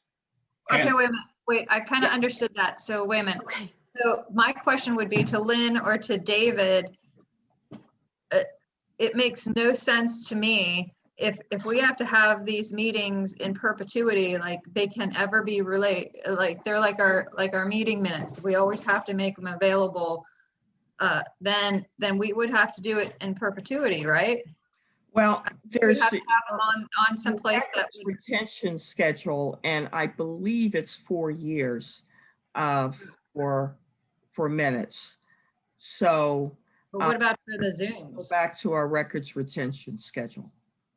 But what about Zooms? What is the number of years for records retention? Jennifer, this is David. The meeting recordings are to be kept for 3 years. You're not required to record the meetings, just so you know. But if you want to record them, they have to be kept for 3 years. We were always told we had to record them. Yeah. No, it's not a requirement. It is not. Oh, So as good. long as we have the notes on file or the minutes, it's That's good for correct. 3 years. That's correct. Okay, so theoretically, our next meeting, we don't have to record anymore, and then we wouldn't need the program. We would be done with the program. Everything that we already have would be uploaded into YouTube, and we would be good to go. Good. That's correct. You're required to keep your meeting minutes and agendas for 3 years, but you're not required to record your meetings. If you're recording your meetings, you have to keep them for 3 years. Okay. Okay. All right. Then will that save us? That'll save us some money then, right? Yeah, absolutely. The only other thing that I was going to recommend would be we have individual USB flash drives for commission members to save documents on. My recommendation was just going to be we have a Dropbox account for the area commission, And we do, so Jennifer and I discovered, because some of the meeting recordings had been recorded onto her computer, we discovered that we could do a shareable folder. So we would be able to do a shareable folder that every commissioner can look at and automatically save all of their area commission work into that specific folder. And it would all update. We would all be able to see all updated information all at the same time. So like meeting minutes, agendas, zoning applications, all of that stuff could be saved all in one place instead of us having a flash drive here with some information, flash drive there with some information, if that makes sense. I kind of liked that option. Oh my goodness. Oh yeah. Oh, that would be wonderful. So that would be $9.99 a month at $119.88 for the whole year. And that would give us the amount of space. We would actually, because I have all of the original documents from all the way back when we started the area commission. So all of that could be transferred over to those folders, all of the original bios, photos, everything that we've done, been involved in, all of that could all go into this one folder. No, Summer, where would that folder be located? Is it something that exists now on our website, or is it something you have to create? Or would it cost any additional money other than what you just said? This would not be on our website. This would be just for commissioners, for us to be able to save the documents. So like for the committee chairs, when they have a committee, if they or committee meeting, if they have any notes, they can automatically save that in a folder on there, and they don't have to worry about if it resides in the cloud. But the great thing is we can get stuff out of the cloud. And so it stays up there, and none of us is responsible for any physical property. Oh, okay. Yeah. So is that enough? Is the $9.99 a month, is that enough storage of everything that we would need to go in there? Yes. Okay. Yes. I think that's a smart move going forward, rather than us having like, gosh, all of our, like when anybody asks us to write a letter of support or anything like that, I've got them all stored on my computer, like hundreds of them. So exactly. Let's see, this is, yeah, because that at that price, it stores 2,000 gigabytes. If we wanted to go up to 3,000 gigabytes, it would be $199 for the year. I don't know. But we can increase that as we get to it, right? We could, yeah. If Yeah. we decide that we do gigabytes a need more lot. space. It's a lot of, paper. It is. Okay, I'm cool with that right off the bat. I mean, I would take away a decorative sign post to get the stuff off my computer. It does look like we have a hand raised. I don't know if that's for me. Oh, is that me? I just had. No, it's Alexandra Hokins. Oops, sorry, I just accidentally muted you. I went to go unmute you. My apologies. Yeah, no problem. I just had a couple questions on that. So I, unless someone else did as well, I believe I was the individual who requested those recordings that I could go back and watch, because I just recently started attending these meetings. So, you're fine. So I was originally going to suggest, is Dropbox or something like that an option for you guys, where you can maybe not only store your documents, but can you store your recordings there? And then like for anyone who, like me, who wanted to access those, can they request it, and like whether it's give you a flash drive or something like that, you can give us like a copy of the meetings that way? I guess that's the first part of my question. No, that's fine. And you are perfectly fine for requesting those. Don't worry about that. It was just, we're like, oh, No, okay. totally understand. So we could theoretically put them on a flash drive, but due to their size, I don't think I could fit on one. yeah, that would prove to be a little tricky. So I've gone through and I've condensed them, but I mean, we have some meetings that were 1 to over 2 gigabytes. Sure. So trying to put all of those on a flash drive. And that's where I was saying, you know what, this might take me just a little bit longer. I need to sit and kind of strategize different options here. So that one was kind of out. And then I did look at the option of Dropbox and doing like a link. The only challenge with that is that if whomever we provide a link to, and I'm not saying that you would do anything, but they do have the ability to download the video and edit the video.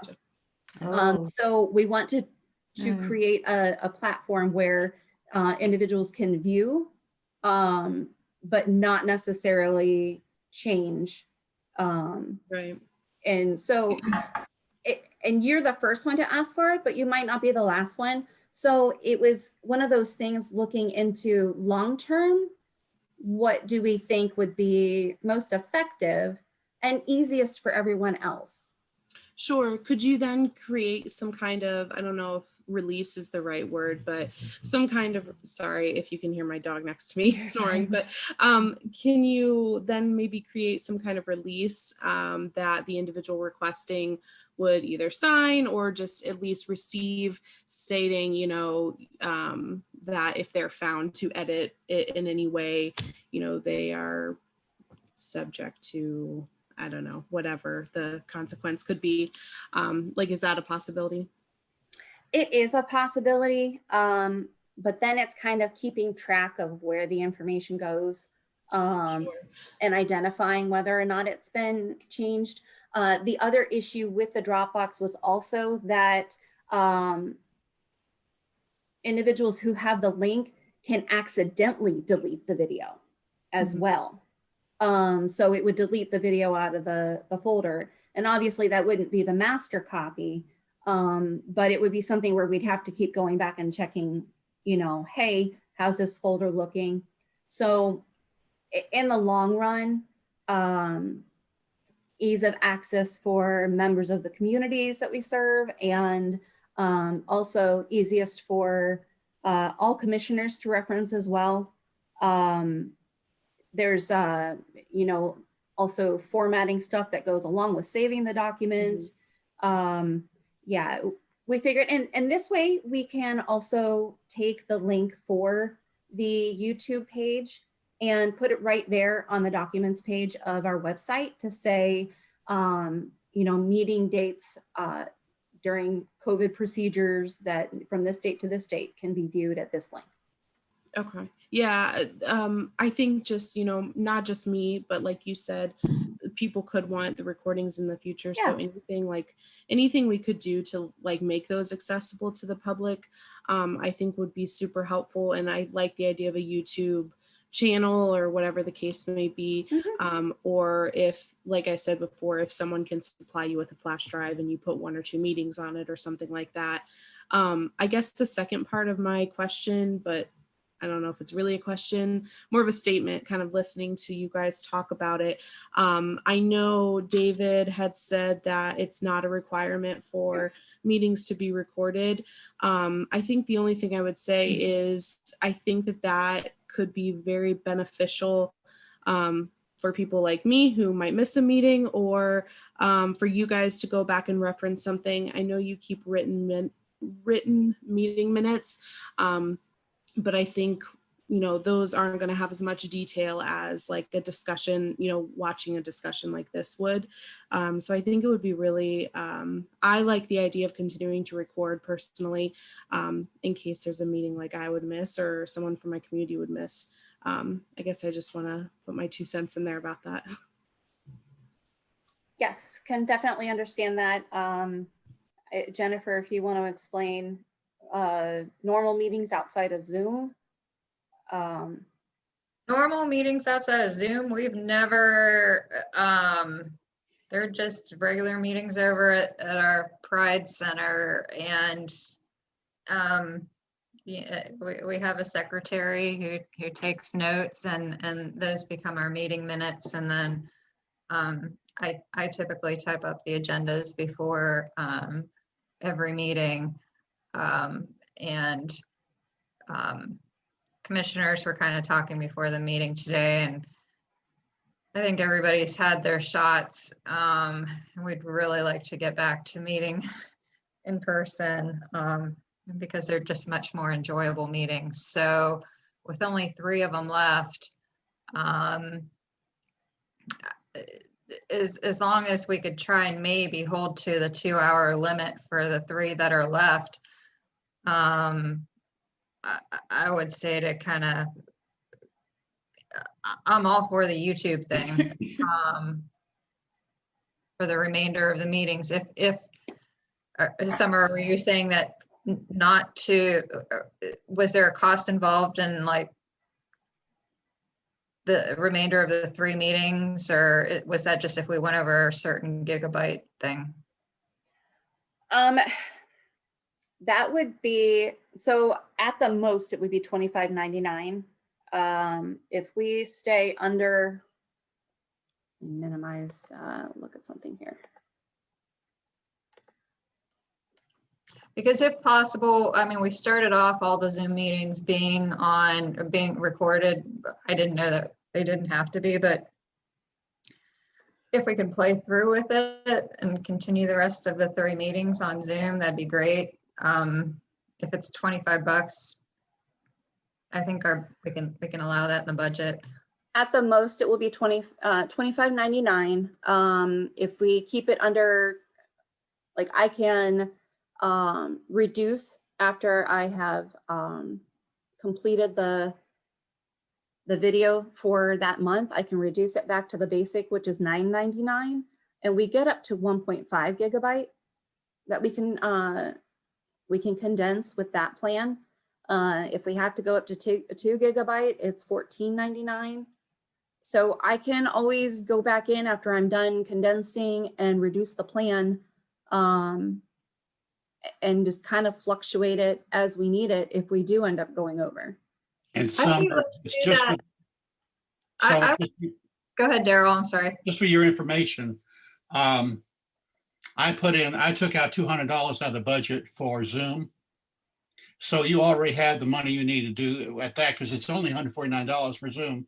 So you have the extra dollars to do the condensing. And we'd still maintain the amount I gave you to begin with. Okay, so you're saying if we do the conversion program, 149 minus 200. Or 200, yeah. $50. I gotcha. 50 Yeah. bucks. So that would be April, May, possibly June. We could probably, I could probably finagle it a little bit to keep it down at the basic as much as possible at the $9.99. And then let's say something happens and it's the 3-hour meetings that kill us, because then we go above the 2 gig, and that's where I have to bump up the plan, which takes us to the 25. Okay. So I can certainly. What was that? Let's make it happen that way, that the next 3 meetings are recorded and that we get them uploaded somehow. We'll make do with the budget, even if that means, reducing the amount of money that we have going forward into postcards. Okay. Now, do you still want to go with the Dropbox? Is that something we still all want to do? Because obviously vote on it. I would like to. I'd like to get the stuff off. I'd like to have another source off of my computer for everything. Alexandra, I want to make sure I answered all of your questions. I think you did. Okay. Yeah, I think you did. So if I'm understanding correctly, the next few meetings until you start back up in person will also be recorded, you said? Correct. Okay.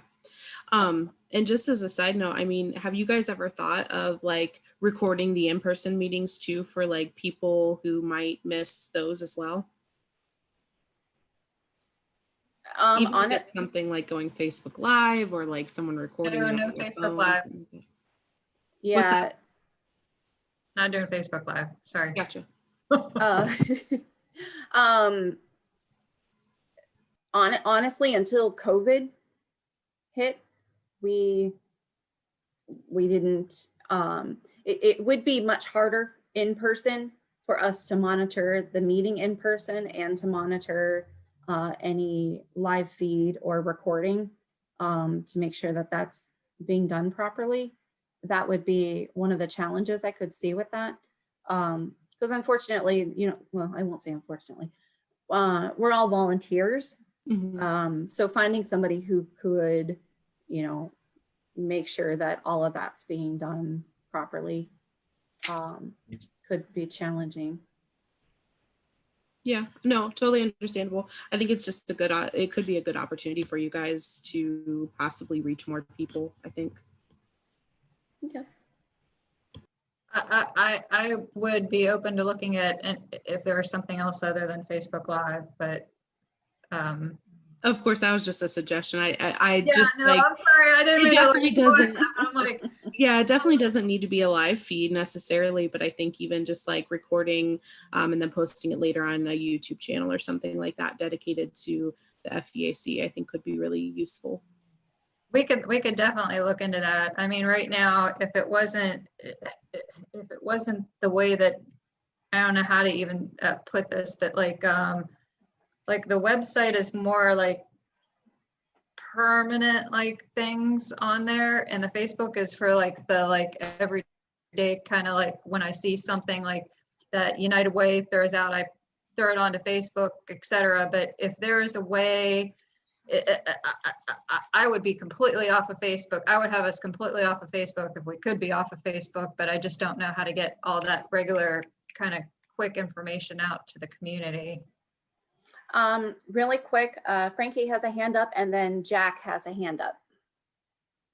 I just wanted to say I support Alexandra in that comment, because I think that a lot of, even when we go to meeting in person, you know, a lot of times people can't come, they've got kids at home, whatever, and recording and making these recordings available again opens it up to more folks who may not be able to meet in person. I do like that. I think it also inclusivity as well as transparency. So I think that is a great idea if we can figure it out. Thank you, Frankie. You're welcome. Don't forget to put your hand back down. Jack. Oh, I'm mute. There you are. Jack, you're muted. Nope, you're still muted. Hold on. Let me see if I can.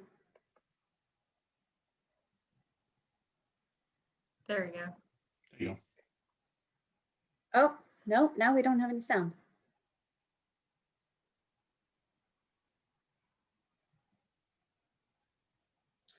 Jack, we don't have any sound. We can't hear you. Can anybody else hear him? No. Okay. Can you check your microphone and make sure that the volume for the microphone is turned all the way up?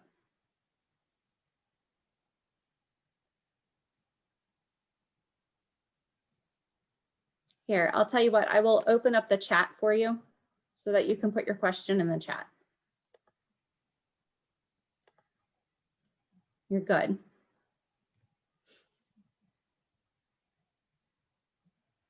Okay. Go ahead. You're welcome to put your question in the chat.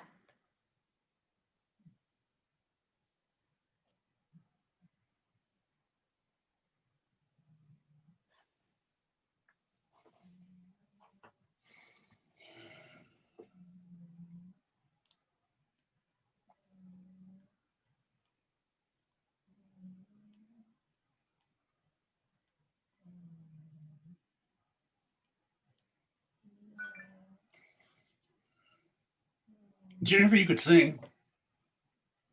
Stream live from Facebook. I tried once streaming, I tried during 2 of the meetings to stream to Facebook from here, and it did not work at all. But that was with me doing the technology of it, so. Do you, Jack, do you mean us streaming the Zoom meeting to Facebook or just doing a stream live?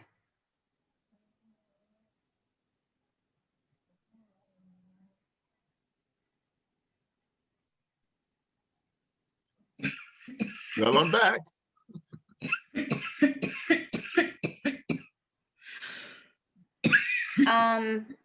No,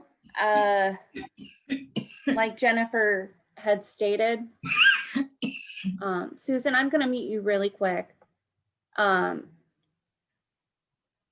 Really trying to keep those from being on Facebook.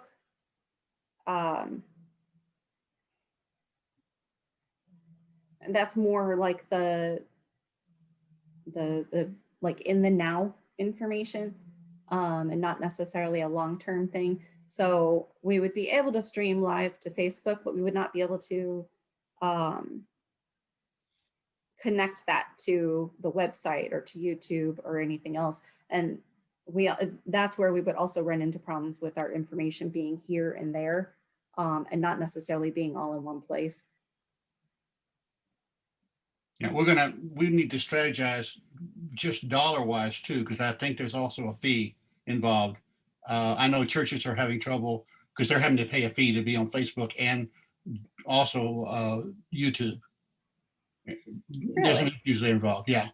Huh, interesting. We're learning a lot during COVID. Yes, we are. A question that I received, is it possible to split the videos on YouTube, like part 1 or part 2? I did try that. I tried that too. It is a heck of a feat when you have something that is over so many gigabytes. We still run into the problem that we have to have the program in order to condense it, even as a part 1 and part 2, to be able to get it uploaded.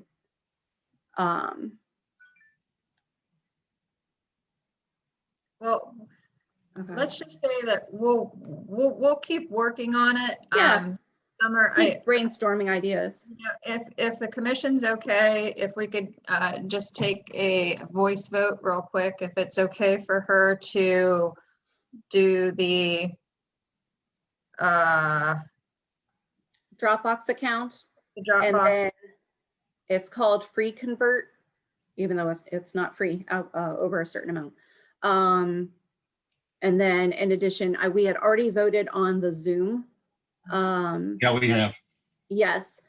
So I would ask that whatever is not covered in the difference between the what was allocated for the Zoom and what is coming out for the Zoom, that we approve that to allow us that conversion plan. Second. Okay, just a real quick voice vote, just commissioners, all commissioners in favor say aye. Aye. Aye. Any nays? No nays. And then the only other question I had as communication and outreach was actually, can we rename the communication and outreach committee to communication, outreach, and technology? Sure, why not? Sure. Okay. Excuse me, Chair. Yes, Gene. Excuse me, Chair. I'm back and finally. I was kicked out. I'm having problems with my internet. Aw, if I Gene. understand correctly, there's an approval for the Dropbox account. Yes, we voted yes for it. Verbal. Okay then. Okay, got it. That was voice vote. Correct. And then also for whatever the difference ends up being for the conversion plan. Yeah.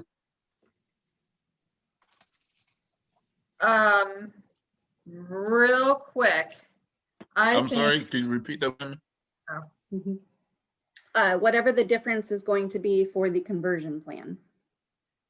So I would, if we need a number, I would say $50 to be safe.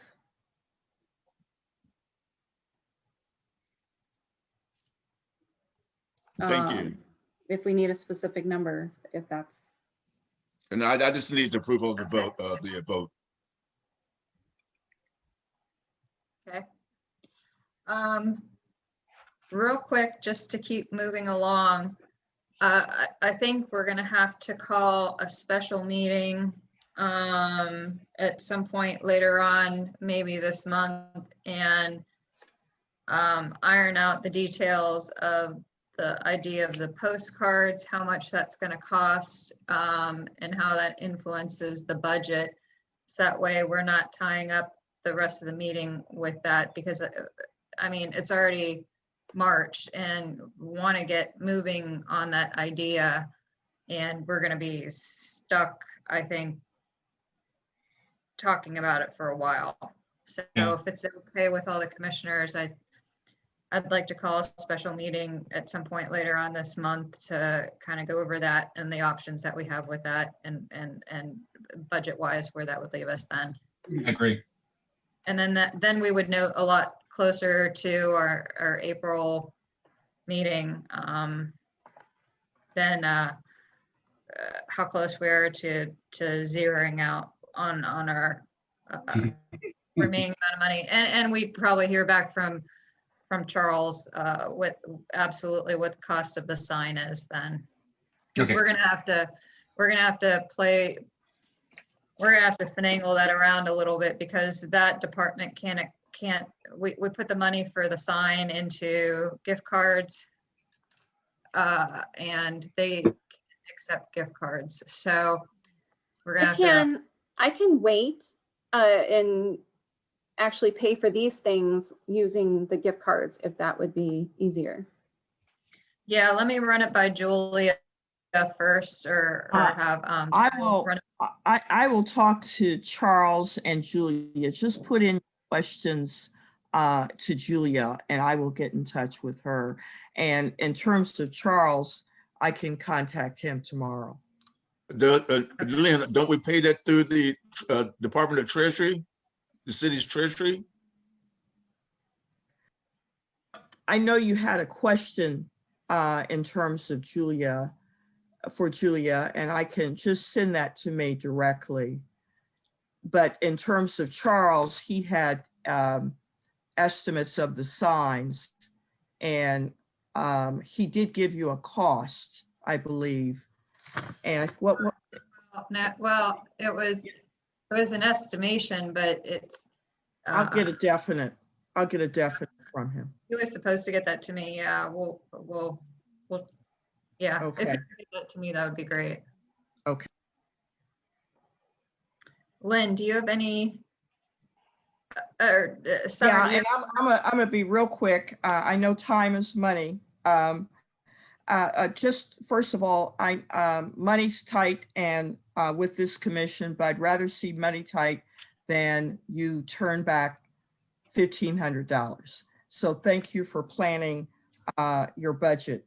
I put my emails and put my email and my phone number in the chat line in case there is anyone that needs to get in touch with me about any issues that you need to handle in your community regarding code enforcement, et cetera, et cetera.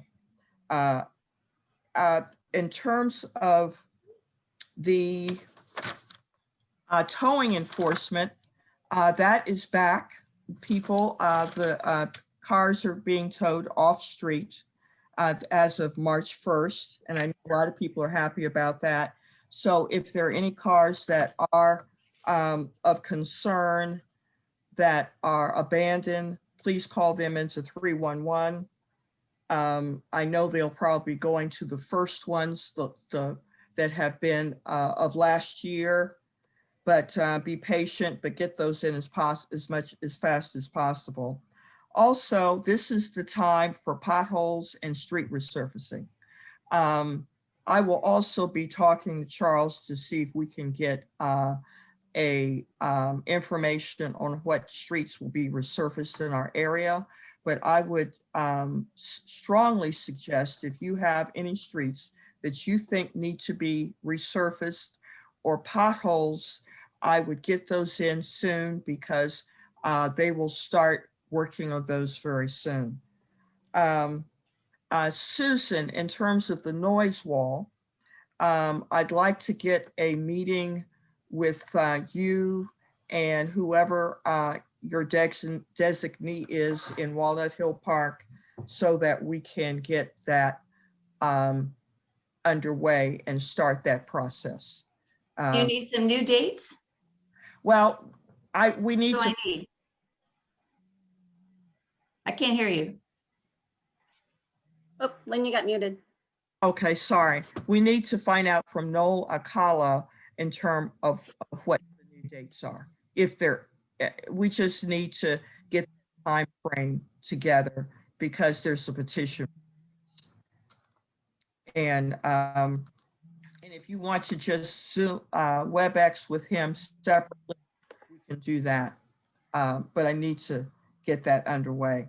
Also, Christopher Clark, and for anyone who has not met him, is the new zone attorney. Before we get to you, Christopher, I did want to mention that the city budget or your commission budget will be down to $2,500. You already probably knew that, but I did want to emphasize that as you plan for this coming after April. Are there any questions of me? Being none, your secretary and I did talk extensively today. There's a lot that we talked about in terms of things I'm going to be sending, and just keep those in your minutes, Jean, and I will send those out. I have a list. Okay. Yes, I have a list of them and I'll put all those in my minutes. Okay, and there's just a number of other things that I don't have time to mention. Just finally, with the COVID, we are at 1C right now in terms of the next allotment for vaccinations, and I think that's 65 and above. And if there's anyone, and I will be sending information on the COVID meeting places or for people who have not had their vaccination yet. Christopher, did you want to say hi to everybody? Hello, yeah, hello everyone. Prosecutor. Yes, I don't have any updates, but I intend to be at meetings and I've been listening in. But if there are properties that are a nuisance in the Far East, then of course get them to me, and we will look up the numbers and see if we can abate those nuisances. So if you have any questions, yeah, you can either ask now or you can email me or call me. Thanks, Christopher. Thank you, Christopher. Of course. That's it for me, unless anyone has any questions. Okay. Larry, anything that we have going on? All right, got a email from Josh in regards to sheets, and they're talking about the next couple of days, going to be finishing up for the demo permit to get that going. All right. Are you going to So sign off on that, or do you need me to sign off on that? Pardon? Do we need to sign off on that? I told him that I only live 5 minutes from there, and I can meet with him and sign it off to get it. Thank you. Thank you. That saves me a little trip. Anything else? At this point, basically, that is it. I haven't heard anything about Moo starting construction or anything like that, but I expect that's going to be fairly soon. So What about, did you need a zoning committee meeting or anything? Did you? Do I? Do you need a zoning committee meeting or anything? No, everything's all set. On the zoning committee, I like to, like 1 week in advance of the meetings, get together with Daryl at 7 o'clock on Zoom. And basically that's to go through because according to the strict rules established by Mr. Huey and others, that we can't talk to each other unless it's a public meeting. And so this would be a public meeting, advertised, and what the context of the meeting would be just depends on what we're working on, because if we say you have to have the applications on our hands 10 days prior to, well, that's 7 days prior to. So it'll be a last minute what's coming up and what we are working on. And that would be a standing meeting? I think that should be a standing meeting, don't you, Daryl? Yep, I do. Okay, we put standing meetings in the city bulletin, which would have kept you from having us to do public notices. And maybe we can get them in now, but once you establish a standing meeting, let me know. And if you let me know also about this upcoming meeting so we can get that into public notice. Thank you. Do we need to have a motion to set up a standing meeting, or can we just say we're doing it? I mean, that's up to you as a commission, what you want to do. Then let's have Gene vote on it. Is this going to be for a standing committee meeting to be put in the bulletin? Yes. Okay, Zoning, now, standard. If I understand from Lynn correctly, if the standing committee meeting is put in the bulletin, you say it will not be open to the public? Or it will be? It will be. It has to be open. Okay. So it has to be open to the public, but there's no other input from the public, correct? Well, it's got to be in public notice, and if anyone wants to come in, they can. Yes, however, there's no other speakers. It's just between the committee. Yeah, but it's still a standing meeting that is publicized. Right. Daryl and I can discuss the zoning applications, but at that point, we would not have any type of input coming in from the public. Well, I mean, you just publicize it, and if there is anyone that shows up, they show up. No, that's not what he's saying. He's saying people can show up. However, the meeting is just for the committee and it's not open to outside comments. Right. It's a working. Oh, I see. It's a working meeting. Yeah. I see what you're saying. But Lynn, is that something that I need to fill out? One of those, That's the public notice that, I can fill out. Yeah. And then Larry, Daryl, if you get me those days and times, I will go ahead and get those meetings set up in Zoom for you. It's the Tuesday at 7 o'clock. That's what it is. 1 week before each of our meetings. You're going to make me look up all the dates, aren't you? The first Tuesday of the month. No, our meetings are the first Tuesday of the month. Yes, it would be the last Tuesday of 7 the days month. prior to the Air Commission normal meeting. How about you guys go ahead and get me the dates and the times and I'll set All right. up the Zoom. We'll send you the dates, okay? That's good. Send them to me because I got to fill out the public notice form. All right. Okay. Okay, do we need to vote on this? I don't think so. No. No.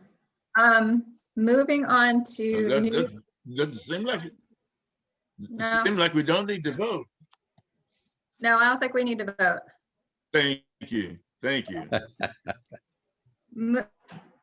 Moving on to new business, real quick, let me, I sent out or started sending out an email in regards to this today, and it's being posted. We've been together, our commission, the Greater Southeast Commission, the MAC, the Greater East Side Coalition, the East Columbus Business Association, and Food Soldiers and Steve Lindsay Honda have been working for a couple months on getting this together, and we finally got it together. And it was a big undertaking, but starting March 11th from 1 to 5 p.m., it's a Thursday, we will be having a semi full of 1,200 boxes of food being delivered to the east side. The location will be on Bryce Road. I believe it's 2727, but it's right behind the CNG filling station. And it really was a big undertaking to have that amount of food, to have the amount of volunteers needed, and the location all come together. But the plan is if this first one goes off okay, then we will be having this occur every 2 weeks for the commissions and the businesses to all come together to help the east side, because going off of most of the comments that we're receiving is the greatest need right now is from the food shortage. And it's God bless the Recs and Parks right now for providing Go Lunches. And, you know, big shout out to CC Harris for all of her work. But a lot of times it's pretty quick that we find out that there's, you know, 200 boxes of food and people only have a half an hour to go pick it up or an hour to go pick it up. And we do have a standing list. Our commission has worked to put together a standing list of families that are in need, that they've contacted us, that as soon as we get those, we send to them right away, so that way they can go get any of the food resources available. But this would be something that we would hope to have on a regular basis that families can always count on. You know, every other Thursday that there's going to be that amount of food that's available. And it would be just a drive-through service that they would pull up, and we would see how many are in their household, and we would put you know, anywhere from 1 to 4 boxes of food into their trunk of their car, and they would drive off. So thank you to everybody involved in this. It's a really wonderful thing that we've been working on for a long time. I just want to quickly say this is just a great undertaking. And if you want to have the social workers involved too, I think that's a good opportunity to get people further resources. Let me see what that would be like, because we're still trying to operate this under COVID, and there's going to be very little communication going on. It's basically from doing this, like helping out on these 5 to 6 times so far this year already, that, you know, there's just one person gesturing how many people are in our vehicle, and then just putting the food in there, but not really a lot of interaction to prevent anything with COVID. So I'll look into that and see what the others think, and then go from there. Okay. Any questions about that? Yeah, we're gonna put a flyer together for that, so I can put that out to my community. I put together the flyer. I just started sending it out right before this meeting, so it's on our Facebook page. I'm not sure if it's up on our website yet, but it's starting to be circulated. So yeah. Okay, thank you. Yeah. Any other questions in regards to that before we move on? Okay. Next we had a speaker slip from Seth Bauer. Yes. Hi, can you hear me? Yes. Awesome. And I do want to say that's wonderful news. Thank you so much for getting the food distribution. If you need help or volunteers, I'd love to help out with that or help you get volunteers as well. I wanted to just thank you guys ahead of time for taking a moment to listen to some of my concerns. As many of you are aware, my name is Seth Bauer. I'm a proud full-time single parent of 3 children, and I reside within Independence Village. I consider this area my home and my neighbors part of my family. As all parents are, I'm very troubled and concerned with not only the crime that's within the Far East area, but also the disunity that I've seen lately within the community. In fact, the most recent shooting that occurred happened only a few streets away from my house where I live. I want my children to not only grow up in a safe neighborhood, but one that is united for the same cause of helping each other out. And most of us here are working class families. We don't need a lot, but we do want our voices to be heard. I believe that a lot of our issues have occurred over the fact that we have been so divided as a community. And while I commend the work that the commission has done over the last 10 years, I believe that there is so much more work to be done. Just for instance, during the last safety meeting, I heard troubling quotes, including, how do we keep kids in jail? In response to increasing crime within our community. And I also heard the quote, I have seen on television our community leaders, both City Council President Shannon and Congresswoman Beatty out there supporting demonstrations against police officers.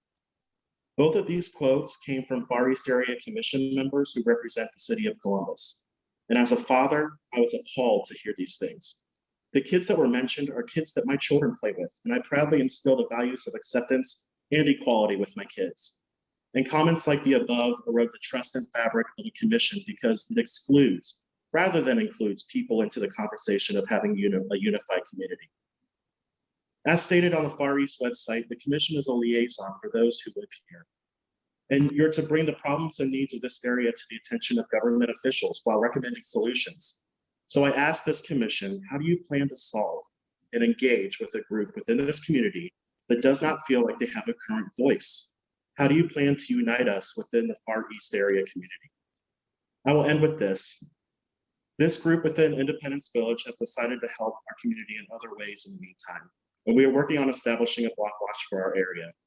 We're working on activities to engage our kids and get to know them, which is so important when you're trying to unite a community. And it would be great to have the support of the Far East Area Commission with the block watch. And we would love it if commissioners would stop by at our upcoming events.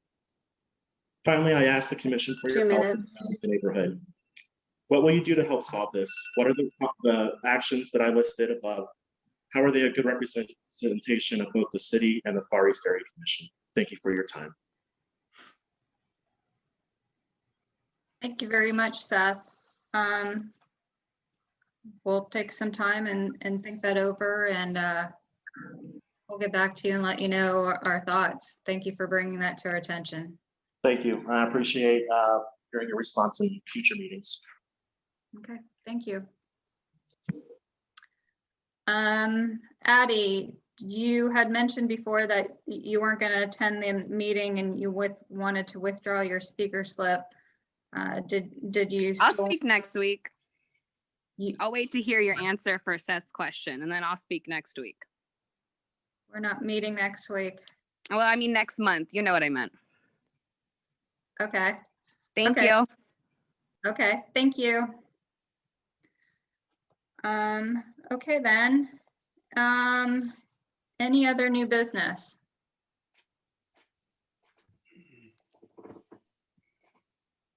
Okay, if not, then I will ask for adjournment. Does anybody want to second that? A second. Jean, Tyree. Okay, so Chamberlain first. Tyree second. Sorry, we're 40 minutes over, but thank you everyone for attending, and we'll see you next month. Okay, do we want to go ahead and give a voice vote, or you want a roll call vote? Jennifer? Voice. Voice call. Voice. All in favor? Yay. Yay. Aye. Okay then. Okay, thank you. Good night, everybody. Good night. Good night. Good night.